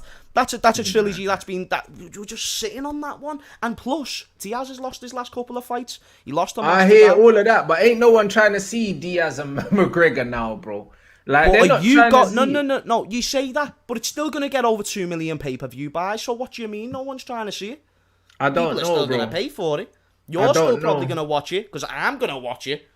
You're Connor, damn right I'm yeah, going to watch Connor it. has too much money now, bro. To me, he just looks like Ronda Rousey. You know what I'm saying? Like that's just what Connor is. Connor was an elite striker, was an elite striker. Now he's not. You know what I mean? And that's all he's got to his game, bro. He's predictable. He hasn't evolved. Like he's a sitting duck in the octagon now, bro, because too many people like are finding it too easy to take him down. I've never seen him on his back as much as I've seen him on his back in his last few fights, bro. Before his takedown defense was a lot better. Now people are just putting him on the floor. Even Khabib dropped him with a right hand, bro. Like this guy's getting caught with shots he never used to get caught with. He's getting grounded more than he's ever been grounded in his career. The hunger's not there. You could tell that he was forcing it, bro. He was forcing it, talking about he wanted to kill man and that. It's like, bro, you got too far now. He's put. That's where he's putting on the show, though, and that's where I think people like. You know when Jake Paul was getting all the hate at first. Do you know when people? But to say he's done, and I don't think he's at the top of the game no more. I don't think he's better than the champ Charles Oliveira. I don't think he's better than Poirier, and I think there's quite a few people in that division that's better than him. But if he came up against a Justin Gaethje, do I think he can win that fight? Absolutely. If he fought to Tony Ferguson, can he win that fight? Absolutely. Nate Diaz, Jorge Masvidal, these type of fighters. He hasn't lost to a bum. He lost to, without Khabib, the best fighter in this division. Without Khabib, he lost to the best fighter in this division. And let's be real, at the end of that round, you know, even though Conor was really, really gassed also, Poirier weren't looking the freshest. I'm just saying, to say he's done when you're losing to Poirier, I just don't know if that's the right thing. I think that's similar to saying Southgate's done a good job because he got to a final. Still could have done more, but it's, you know, it's kind of like that similar effect. McGregor, it's not Jake Paul yet. It's really, really not. I think he could fight Nate. I think he can fight Nate Diaz, but lose the to thing Nate is, Diaz, bro, and it still lose. wouldn't be Jake Paul. It still wouldn't be Jake Paul. He'll lose, bruv. He'll make money. He'll probably make more money fighting Jake Paul though, bruv. Like legit, like bruv, like the Jake Paul fight is peas, bro. I don't think it's always there. I don't. Absolutely is. I don't think so. And you see the injury that he had as well. You saw he snapped his fucking ankle, bro. Like, you don't. How do you come back from that mentally? Like, you don't. Like, honestly, I don't see him fighting in. I've never seen. I don't see him, and he's someone who kicks, bro. Like, I don't see him stepping back in the octagon. I think it's a boxing match next. Like, honestly, I don't see man fighting. Bro, I can promise you now, you will absolutely see him in the octagon. I will bet you money, bro. Listen, anyone that's fighting Conor McGregor next, the first thing you do is you just check that leg in it real quick. That's all you do, bro. Psychologically, he's not recovering from that, bro. I don't think so. He looked down and saw his leg snapped. Poirier is so well-rounded to the point where that's not a bad loss no matter how you lose to Poirier. And regardless what you want to say, for the first half of that round, McGregor was having Poirier. For the first rounds of the last fight, McGregor had Poirier. And how many times do you keep doing it? I understand this. But it ended in a controversial way. Wherever the tide was leaning to, doesn't matter. The fight ended in a way where Poirier didn't directly break his leg. Didn't directly do it. So you've got to make that fight again. The story isn't finished. What do you reckon broke his leg then? I'll tell you what broke his leg, or what the possibilities of broke his leg. So the first thing was there was rumours that something happened to cause a fracture before training. That's one possibility. Or it was the check that Poirier got on his knee. So he tried to throw a kick fairly early on in the round. Yeah. But that was a minor fracture. So it still didn't directly cause the break of the leg. The break of the leg directly came from the end of the round. So you've got to talk about narratives. I watch the UFC religiously, even just outside the fights. It's a narrative-based business. Dana White likes to create stories. Regardless what you think, this story is not over. It's not over. We know what would happen in a fourth fight mostly. I think if Poirier and McGregor fight 10 times, all my days, Poirier wins 7 or 8. But you just do not know that this fourth fight could be the one time that McGregor gets it. Because you can say that he's not an elite striker, he can still knock a fucker out. You can say that he won't throw kicks. You can say that he won't throw kicks. My man literally broke his leg and started promoting his next fight. Believe me, whether you think he's about this or not, he's about this. When you break He's your about leg, this. yeah, and your body starts releasing morphine and adrenaline in your blood, yeah, you could talk that shit. But the facts are, bro, like, bruv, people weren't even standing up and trading with this guy. No one respects him anymore. Like, he lost in a fist fight to Khabib. He lost in a fist fight to Nate Diaz as well, bro. Like, and he's a striker. Like, He never lost to Nate Diaz in a fist fight. Bro, Nate Diaz was landing more when they were boxing each other, bro. Nate's a better boxer, striker than him. Not. He is. No, he's not. He is, bro. The latest time, he's not though, Rants, because if you see the latest evidence that we've got of both fighters, that's just completely wrong. McGregor outstruck him for 5 rounds, as a matter of fact.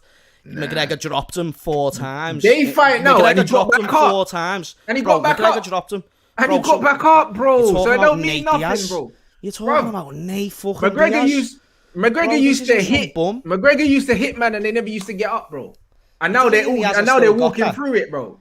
If you can knock someone out, you can knock someone out. McGregor can still knock someone out. That's not how fighting works. Just because you haven't knocked someone out in the UFC for a few years, when you've only had 3 or 4 fights against the highest level, the one person that he should have beat convincingly, he did in Donald Cerrone. Other than that, he's been fighting the best, Rants.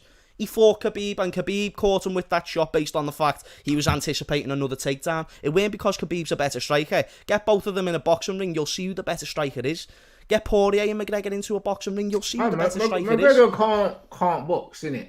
Like, oh no, but do you know how wrong he can't box? So the boxing ring thing doesn't quite work, because punching in 4-ounce gloves doesn't translate into punching in. That doesn't matter. When you talk about pure technique is a massive thing when it comes to this. Conor has got technique. That knockout power doesn't just go. If anything, he's probably got more. He just hasn't been able to display it yet. Bro, he's still got that. You're just going off evidence. People don't respect his striking like they used to, innit? Like, people used to try and fight him at a distance. People used to fight him at a distance, and now they don't, bro, because no one's ever really fought Conor at distance. When he was at 145 and he's bigger than all the other 145ers, all of them 145, the Chap Mendezes, the Jose Aldos, they all came right in. Why did he win the 145 belt? Jose Aldo just went, you know what, I'll go inside the guard, I'll catch you on your chin. Already got caught with the left hook. Bro, Aldo got dropped here because he lost his head. Come on. Like, he lost his head. Everyone knows that. But, bro, there was other fights that went that way, so were they just all losing their heads? Or bro, was it, or when McGregor was light, when McGregor was light and he was at his best, cool, innit? But then when he started stat padding belts and not defending them, yeah, that is when man knew that man was cherry picking his opponents, bro. At the end of the day, yeah, the guy is finished at the top level. He's finished at the top level, bruv. He's finished at the top level. Define the top level. He's not an elite fighter anymore. He's just an elite name. Is Poirier an elite fighter? I'll tell you that answer. Yes, he is. Yes, he is. Because if you're top two in the lightweight division, you are an elite fighter.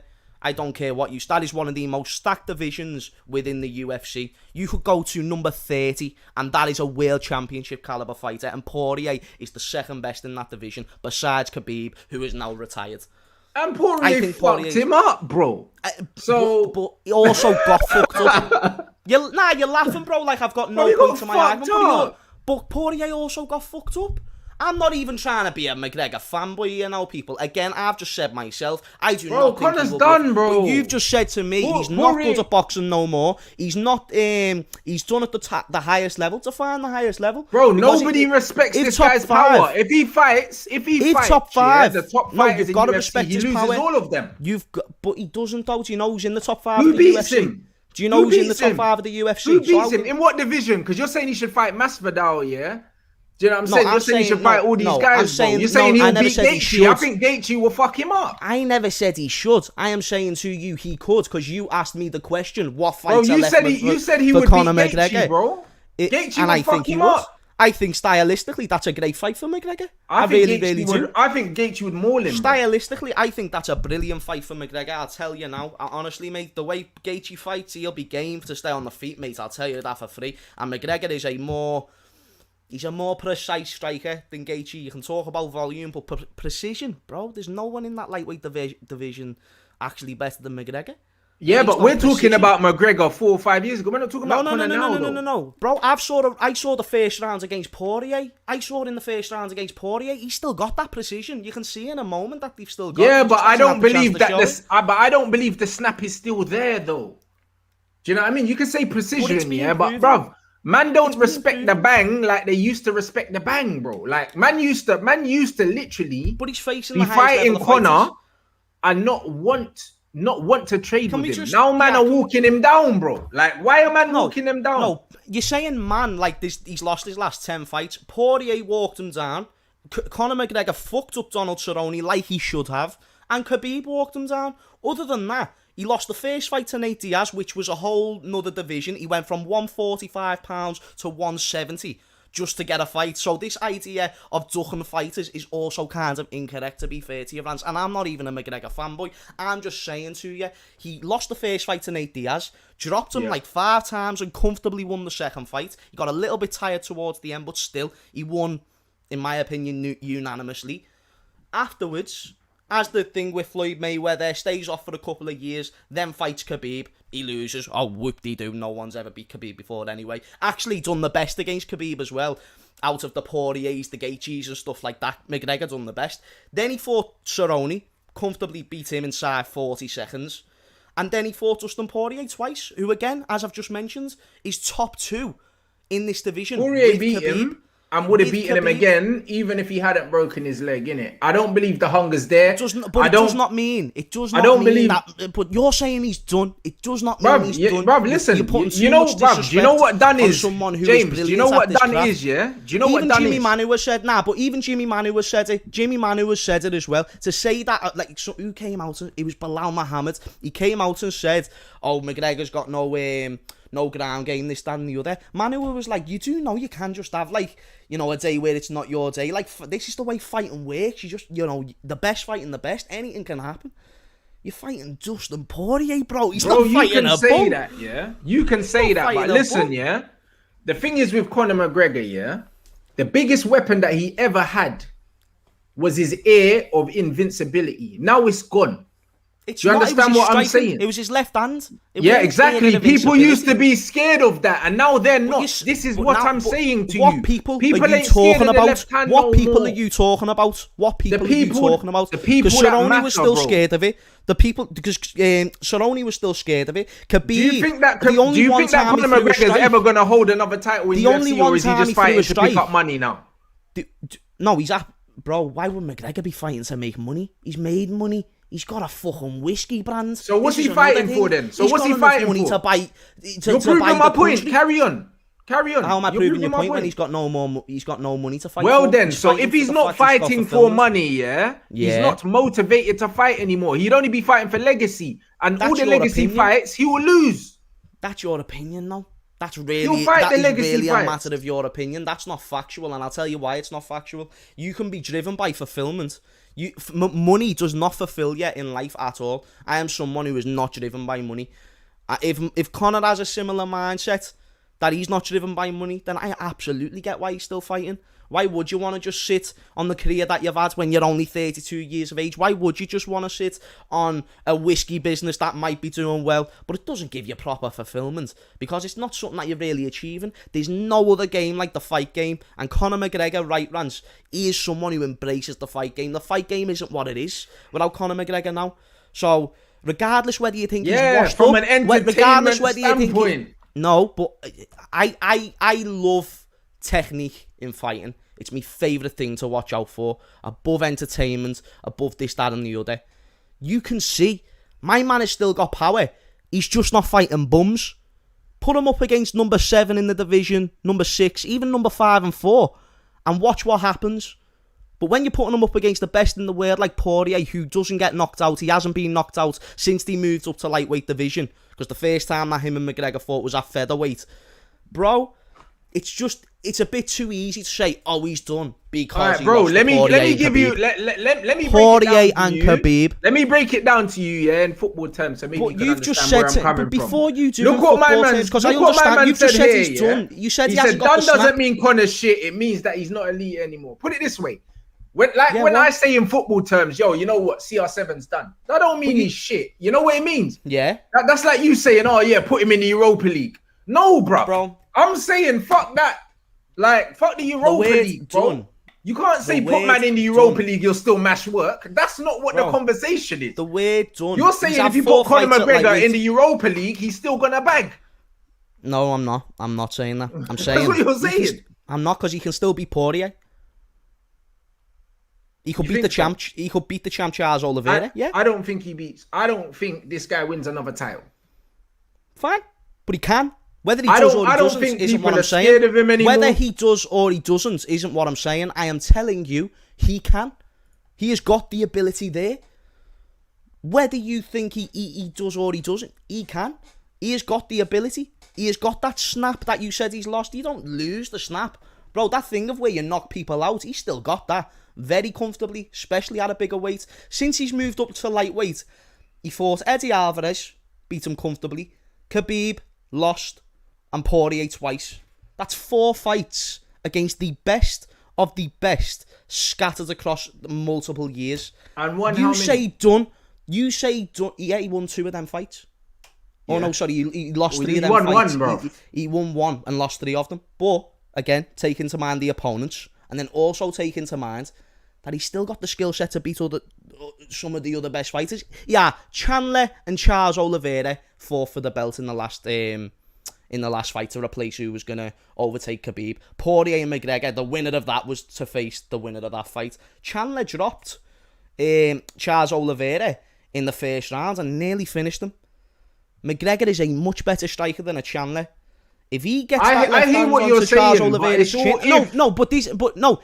That's what you're doing as well. That's what you're doing. That's not what I'm doing. You're saying, but he hasn't got the left hand no more. No, but bro, James, listen to what I'm doing. I'm listening to you, bro. I'm factually telling you that a fighter that was known for his precision and his striking at 145 is now getting walked down. Exactly. Well then, is now getting walked down in fights, bro. Which is now at 155. At the weight he's fighting at now.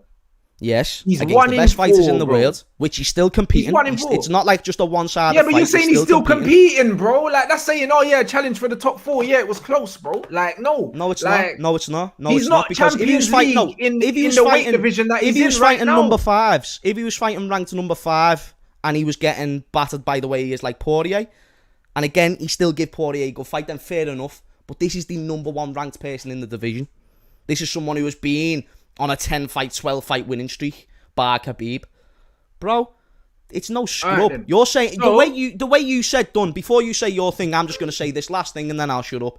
The way when you said Conor McGregor is done, I have to interpret that as so you think he should just stop fighting? If you but why do you have to interpret it that way? You're choosing to interpret it. I'm not choosing. No, that's my mindset. You can't just you can't say why do you think like that. Yeah, but I specifically said. If you're saying to me he is done, but yet he's still competing. No, but he's still competitive with the best fighters in the world.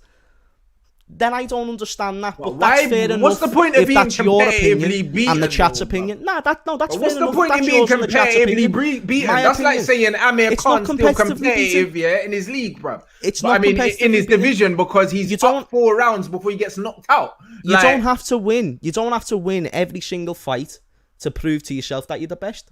You really, really don't. What you have to do is stay in the game. See if it's the goal. The goal is always the thing. Conor McGregor can still, from this point right now, set himself a goal of becoming a world champion. That's why he's not done. That right there is why he's not done. Whether you think he will win them fights or not isn't what I'm saying to you. But he can win them fights, and that's what you can't ignore. Just sat here whereas Anderson Silva, right, even though he's a bit more bag on it, but let's even say Anderson Silva. Let's say Anderson Silva 5 years ago then, when he came back from the leg break. Yeah. He still had a goal there, even though he probably weren't going to become the champion again. You can't say, he can't fight no more, because he can, because he can still fight. He's still beating some of the best guys in the top 10. He might not be the champion, but he can be the champion. That's all I'm saying. I hear that, bro, but what I'm saying to you, my bro, we just sat here and laughed at the fact that Southgate lost in the final and he's going to get knighted. and now you're talking about Conor being It's completely competitive. different. No, but hold on, wait. Yes, it is different because in this sport you can lose your life. Different. You can lose your life, so it is different. My point is, no, but Gareth Southgate hasn't got the tools to go ahead and beat Italy tactically, whereas Conor McGregor has the tools to become a champion. That's why I'm saying to you, it's completely different. What tools? It's completely. I've just told you he's still one of the best strikers in the division. Yeah, but striking's not the only part of UFC. It's UFC. I never said it was. Bro. I never said it was. But MMA striking is still a big part of the UFC. It is a big part of the UFC, but if that's the only thing you're good at now, when other fighters are more well-rounded than against you, other fighters, his takedown defense will improve. His takedown defense is all right.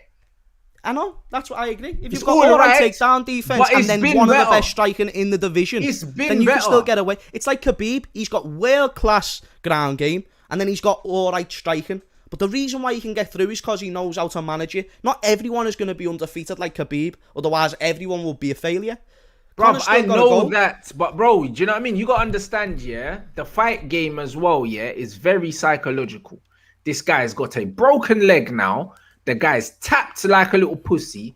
Like, do you know what I mean, bro? Like, he's lost, He's probably, the bread's been tapped out and he's had his leg snapped. And you think that mentally, he's coming back and fighting again, at the top level when he doesn't need to fight for money and he's not fighting for legacy. So I'm asking you, James, what is he fighting for, bro? He's fighting to prove people wrong, which is, before you laugh or you say anything, that is a more than good enough reason to keep on going. More than good enough. But why? He's got nothing to prove. He's rich, bro. Money isn't everything. Money is not legacy, everything. His legacy at the lighter weights is he can't be erased, innit? So he doesn't need to continue to fight heavier people and get fucked up. The reason why he's fighting at the weight he's at now is because he's not even dedicated enough to cut the weight no more because he doesn't want to, bro. Well, it was also a big weight cut for him. Not out, the likes of Darren Till have done the same. Justin Poirier done the same thing because it was a big weight cut. So just to say, he doesn't want to make the weight no more because he's not hungry, again, isn't particularly true. There gets to a point in life where you can't be cutting that much weight. It does get to a point, but the point is, it's part of the sport, bro. If you've gone up, a weight division, and you're 1 from 4, in your head it's kind of like, well, maybe this ain't really for man, innit? Like, you saw it, you see it in boxing all the time. But it's against the best. It is against the best, but it doesn't matter. But when you come from being the best to being a contender, that's usually the sport telling you, cool, you've hit your ceiling now. Like, it still matters. You're only fighting for money now at this point because your legacy's only going to get worse the more L's you take. But that's the thing, though. You talk about your legacy's going to get worse. Why would you want to sit there for the next 30, 40 years saying, what if I came back to the fight game? Because that's what everyone would say. Conor McGregor left now. They'd be like, but just what if? Maybe you won't, but people will. And he will. So why isn't that the fear of regret? Why isn't that enough to push him through these next few fights? Just to see, get that clarity. If he's done, he's done. But I'm not saying he's definitely going to be Poirier. I've already said to you, Rants. And even the chat's putting words into me mouth. The chat's been doing it all friggin' while we've been talking about the UFC. I'm not saying McGregor is guaranteed the best in the UFC right now. But does he have a path to victory against Poirier? Yes. Does he have a path to victory against the champion? Yes. And does he still have a shout to be in them conversations because of his previous and the fact he brings numbers to the table? Yes, he does. All them things say to me, along with the fact I believe he's still got hunger, is he can do it, bro. That's all I'm saying. He can do it. And even I don't think he will. But to say that he's done... You're saying that he can do it, bro. And my honest opinion is, my bro, before you wrap up, I don't even think he believes he can do it. But you know why? Because I think he was trying too hard to sell that fight. I think deep down in his heart, he knows that he ain't got long left in this UFC game, bro. He knows it because when he's talking about, but also when he start talking about killing man and all these things, that's when you know, like, bruv, you're just trying to sell pay-per-views now. My man was talking about religions and stuff. He's always been a tap motherfucker. But this is a line that he's never crossed before. I mean, he's talked about religion and stuff. Do you know what I mean? He's talked about people's sons in prison, death and stuff like that. That's all in a similar category. Nah, but it's not though. It's not. Saying that you want to kill somebody is not the same as talking about man's wife's panties or man's religion and that. It's a step over the line when you start talking about mortality, innit? that in the UFC, there is more people who have threatened people with their life than like going after their religion and stuff like that. And the I know, reason but he's is never they'll had know. to do that though. No, that's him. But there's also backstory to why he doesn't like Poirier, so you can't just ignore that. There's context with everything you're saying. There's context with literally everything you're saying. When you brought up the Khabib knocking him down, there's context with that. It's not because Khabib's a better striker. Do you believe Khabib's a better striker? I don't believe Khabib's a better striker, but one thing that what I do believe is, he didn't necessarily, he wasn't fearful of man's power, bro. He wasn't. And what I'm saying is, people at that weight, people aren't fearful of this guy's power like they were at the lighter weights, bro. All of his knockouts came when he was lighter, bro. He was big at the weight. He was a good striker, bro. You can be a good striker, but when you're big at a weight, it matters, bro. There's a reason why there's weight classes in fighting. Everything you're saying, Rants, you're speaking to me like I'm disagreeing with everything you're saying. The one thing I've disagreed with you on is that you said he was done. He is not done because there's still a path for him there. You're telling me. I think at the top level he's done still. Yeah, exactly, and that's your opinion, which is fine. You think he won't be Poirier. You think he won't be Oliveira. I'm telling you, I also agree. I don't think he will, but he can, and that's why he shouldn't leave. Fair enough. You know what I mean? That's all I'm saying, chat. That's all that's I'm saying. fair I'm not enough, a my McGregor bro. dick rider. Nah, I'm not even. Nah, I just want to let the chat know as well. I'm not a McGregor dick rider. I watch the UFC religiously. I love fighters who aren't even ranked. I love fighters you won't even know about. Completely. I love fighters in other organisations and stuff like that. But my opinion, and I also like to look at styles, and that's why maybe I'm a little bit more open-minded about it all. But I do agree that if him and Poirier fight the majority of times, then Poirier will absolutely win most of them, no doubt. Bro, like I look at styles, bro. As someone that's done mixed martial arts myself, bro, I've been doing martial arts since I was 6 years old. Loads of difference, whether it's karate, Muay Thai, fucking jiu-jitsu. Like, man's done all of them, innit? So it's one, as well as training MMA. So I understand, different styles. I do. But also, as someone that has sparred many, many times and actually like got in the ring with people, bro, the psychological side of fighting is almost more important than the technical side. The amount of fights, that fighters win even before the bell goes, I'm saying that the Bray ain't got the hunger that he used to have because he's rich. He don't have the air of invincibility that he had when he was knocking guys out, spark out. He doesn't have that anymore. What do his opponents have to be afraid of? And also, what does he have? What does he have to get him? What does he have to dig him out the deep waters? What does he have to dig him out the deep waters, bro? All man seen is tapping. Nah, but Nate Diaz, he overcame a lot of deep waters in their 5-round fight at 170. Right now, he's just fought Dustin Poirier, which you're saying he would have been done. And again, I agree with that notion. I think he would have been done. But in that fight, at least, I think the second round would have lent more towards Poirier. But there was also signs of Poirier getting gassed himself. And if Conor McGregor catches you once, just because you haven't seen it, it's like $1 billion. You haven't seen it in person doesn't mean it's not real. Just because you haven't saw McGregor knock someone out in the past 3 years doesn't mean he can't do it.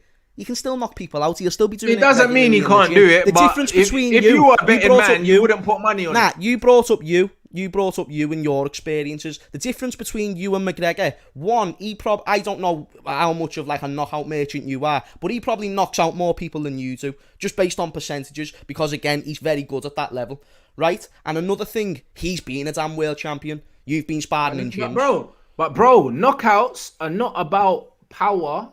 Don't ignore his second point either, though. He's done this. Bro, it doesn't matter what he's done, bro, because it does because he knows he can. Hey, James, let me tell you why it doesn't matter. Let me tell you why it doesn't matter, because everything in sports is relative.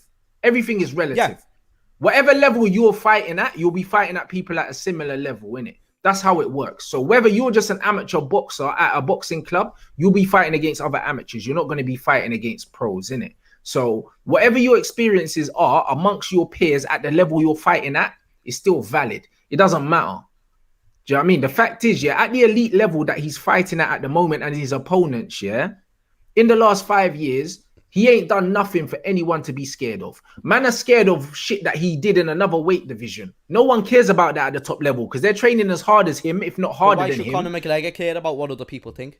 I'm not finished. You just said earlier, yeah, that he will be fighting to prove other people wrong, bro. So you tell me. What I'm saying to you No, is I'm saying that can be a factor. I'm saying I'm saying that at the elite level, at the elite level, there's very, very small differences to choose between certain fighters. Yeah, hunger's a factor. Yeah. He doesn't have that. Do you know what I'm saying? I disagree. Like, I think he's proven just the sheer. I don't think he's hungry no more. I think he comes back because he loves the attention of the fight week and everything being on him. Fighters miss that. I know that's why Floyd does these exhibitions as well, because it's nice to have a night where you're on the top of the card and you get to walk out and everyone's talking about you. I don't think he's fighting, for legacy, and I don't think he's fighting because he misses fighting. I think he's fighting, because his ego needs it, bro. But he got his ass beat one too many times, bro. And I think that he ain't got the hunger. And also, not only has he not got the hunger, too many men know ways to beat him now, bro. You've lost too many times. But he hasn't. He's lost 5 in his whole MMA career. But I'm saying, and all of them losses have come close together, bro. That's what I'm saying to you. It's not like my man lost. 3 of them against Khabib and Poirier. It's the point. It doesn't matter. How many years did he lose them 3 fights in? If Michael Bisping took the advice that you're giving right now, just let me say this. If Michael Bisping, how many fights? It doesn't matter. I've just told you it's against Poirier. How many years did he lose them 3 fights? 2 years apart. Against Poirier and Khabib. So imagine, what point have you just proven? My point is, what point have you just? When I'm saying he's done, all of his losses are coming so close together because he ain't what he was, and he's done, bro. That's it. Like, if he isn't what he was, he's done nothing in 5 years, bro. He isn't what he was. This is what loads of casuals like to try. I'm not even saying you're a casual, but casuals like to do this. Oh, McGregor needs to go back to the old McGregor. Are you the same person you was 5 years ago? No, you're probably not even the same person you was a year ago. Same goes with many I'm better, and he's not. That's the difference. But no. No, here's the thing, though. You can say that you're better than he's not, but why can't he become better? Why can't he improve on the person that he is now? And then because he's not hungry, bro, because he's rich. That's your opinion. That's your opinion. Bro, if I had Conor McGregor's money right now, I wouldn't be trying to improve. What for? I would. What for? I wouldn't. Because I live life off fulfillment. I don't live life off money. I live life off happiness. But bro, all the fulfillment I would need in life, that money would definitely help me get there because I love my life right now. That money wouldn't help me. If I had my life right now, I wouldn't do nothing differently. But again, I'd have 300 million in the bank. Your life isn't Conor McGregor's life. His life is winning world championships. That's his life. That's his fulfillment. He ain't winning no more belts. He's getting his ass beat, bro. But that's against the best in the world. Why can't he make them necessary adjustments, come back and then win the belts? I'm saying he can. I'm not saying he will. Doing 12-week, 16-week training camps to then get your ass beat. It's long, You're saying to me, you're arguing with me. No, you're arguing, and the chat is doing this as well. You're all arguing with me, like as if I'm saying Conor McGregor is 100% like he's going to be Poirier, he's going to be Charles Oliveira. I'm letting you know, and I'm not even just saying this is my opinion. I'm giving the chat and yourself, Rants, a freebie.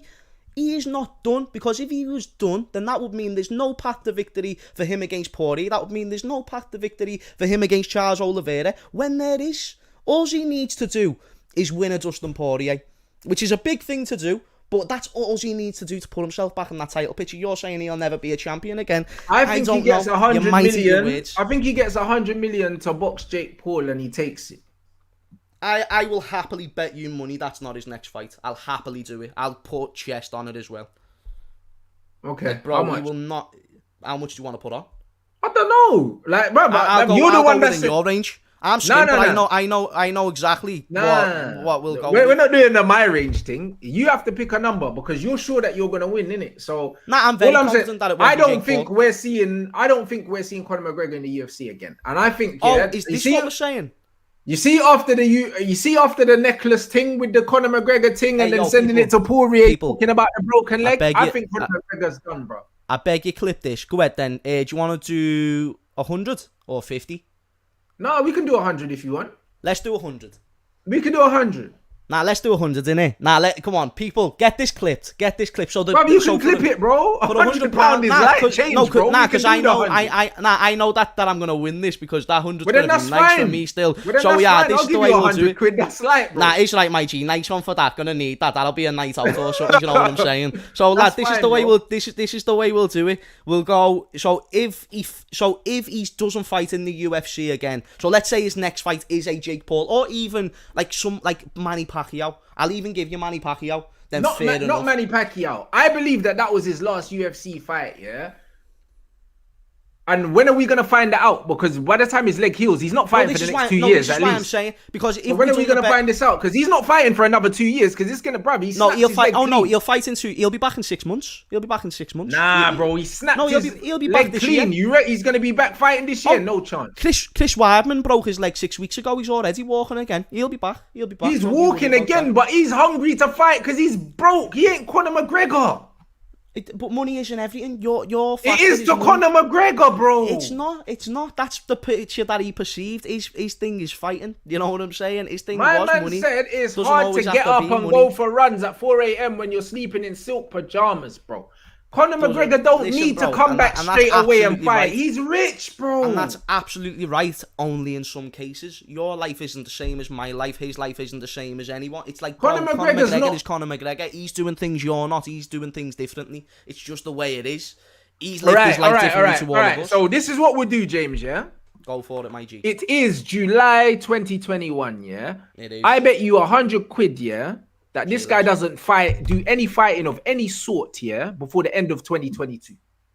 Before the end of 2022, right? Of any sort. 2021 now. What month are we? And the rest of next year as well. He's not fighting. Nah, a year and a half is a bit of a short time because I think he'll be back in training. I think he'll be back in training in the next 6 months. But that won't be full training. That'll just be back sort of touching thing, and then proper intense training could be about maybe like 9 months to a year in. And then there's always complications about a fight. But in terms of being fully fit... And he's going to be how old by then? 34? Like 33, which for a fighter is very young, yeah? Nah, you said he's 32 already, bro. Yeah, he's 33 or 34 by then, which is very young. Yeah, exactly. And you reckon at 34 he's going to come back and still be fighting for titles?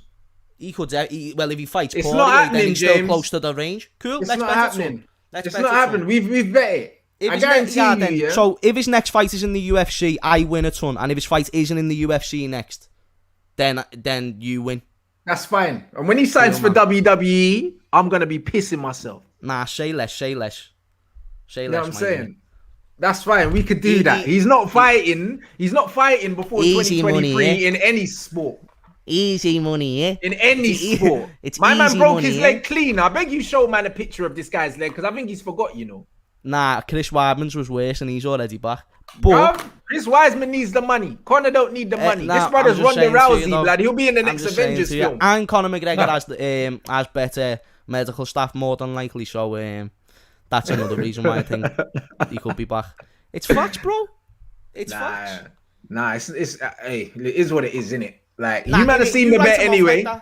You man have seen the bet already. I don't think Conor's fucking hungry enough, yeah, to be fighting, yeah, again after that leg snap. I think he's just chatting bare shit, you know, like that. So we'll see, innit? He's not fighting before the end of next year for sure. Cool, my man. Do you know what I mean? So it is what it is, man. Big up everyone inside.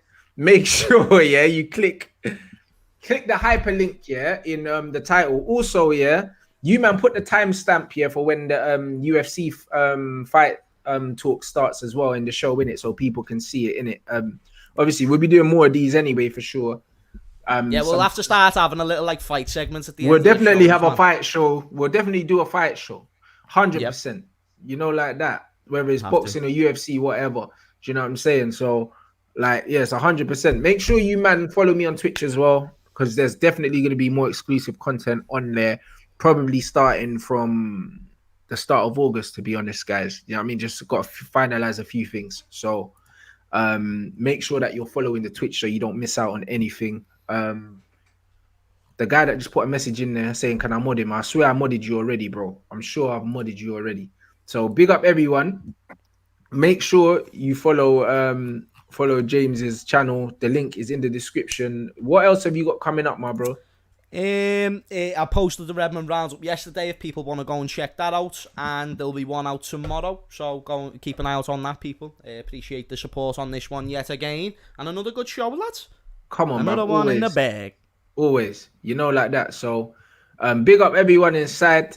Yeah, it's been super lit. I mean, make sure you smash the As like before always. you leave. And man's back tonight at 7 o'clock with Hodge for Footy Talk. We're going to talk about Florentino Perez's comments about Raul and Casillas and the Varane rumors, all sorts, guys. So we'll be back at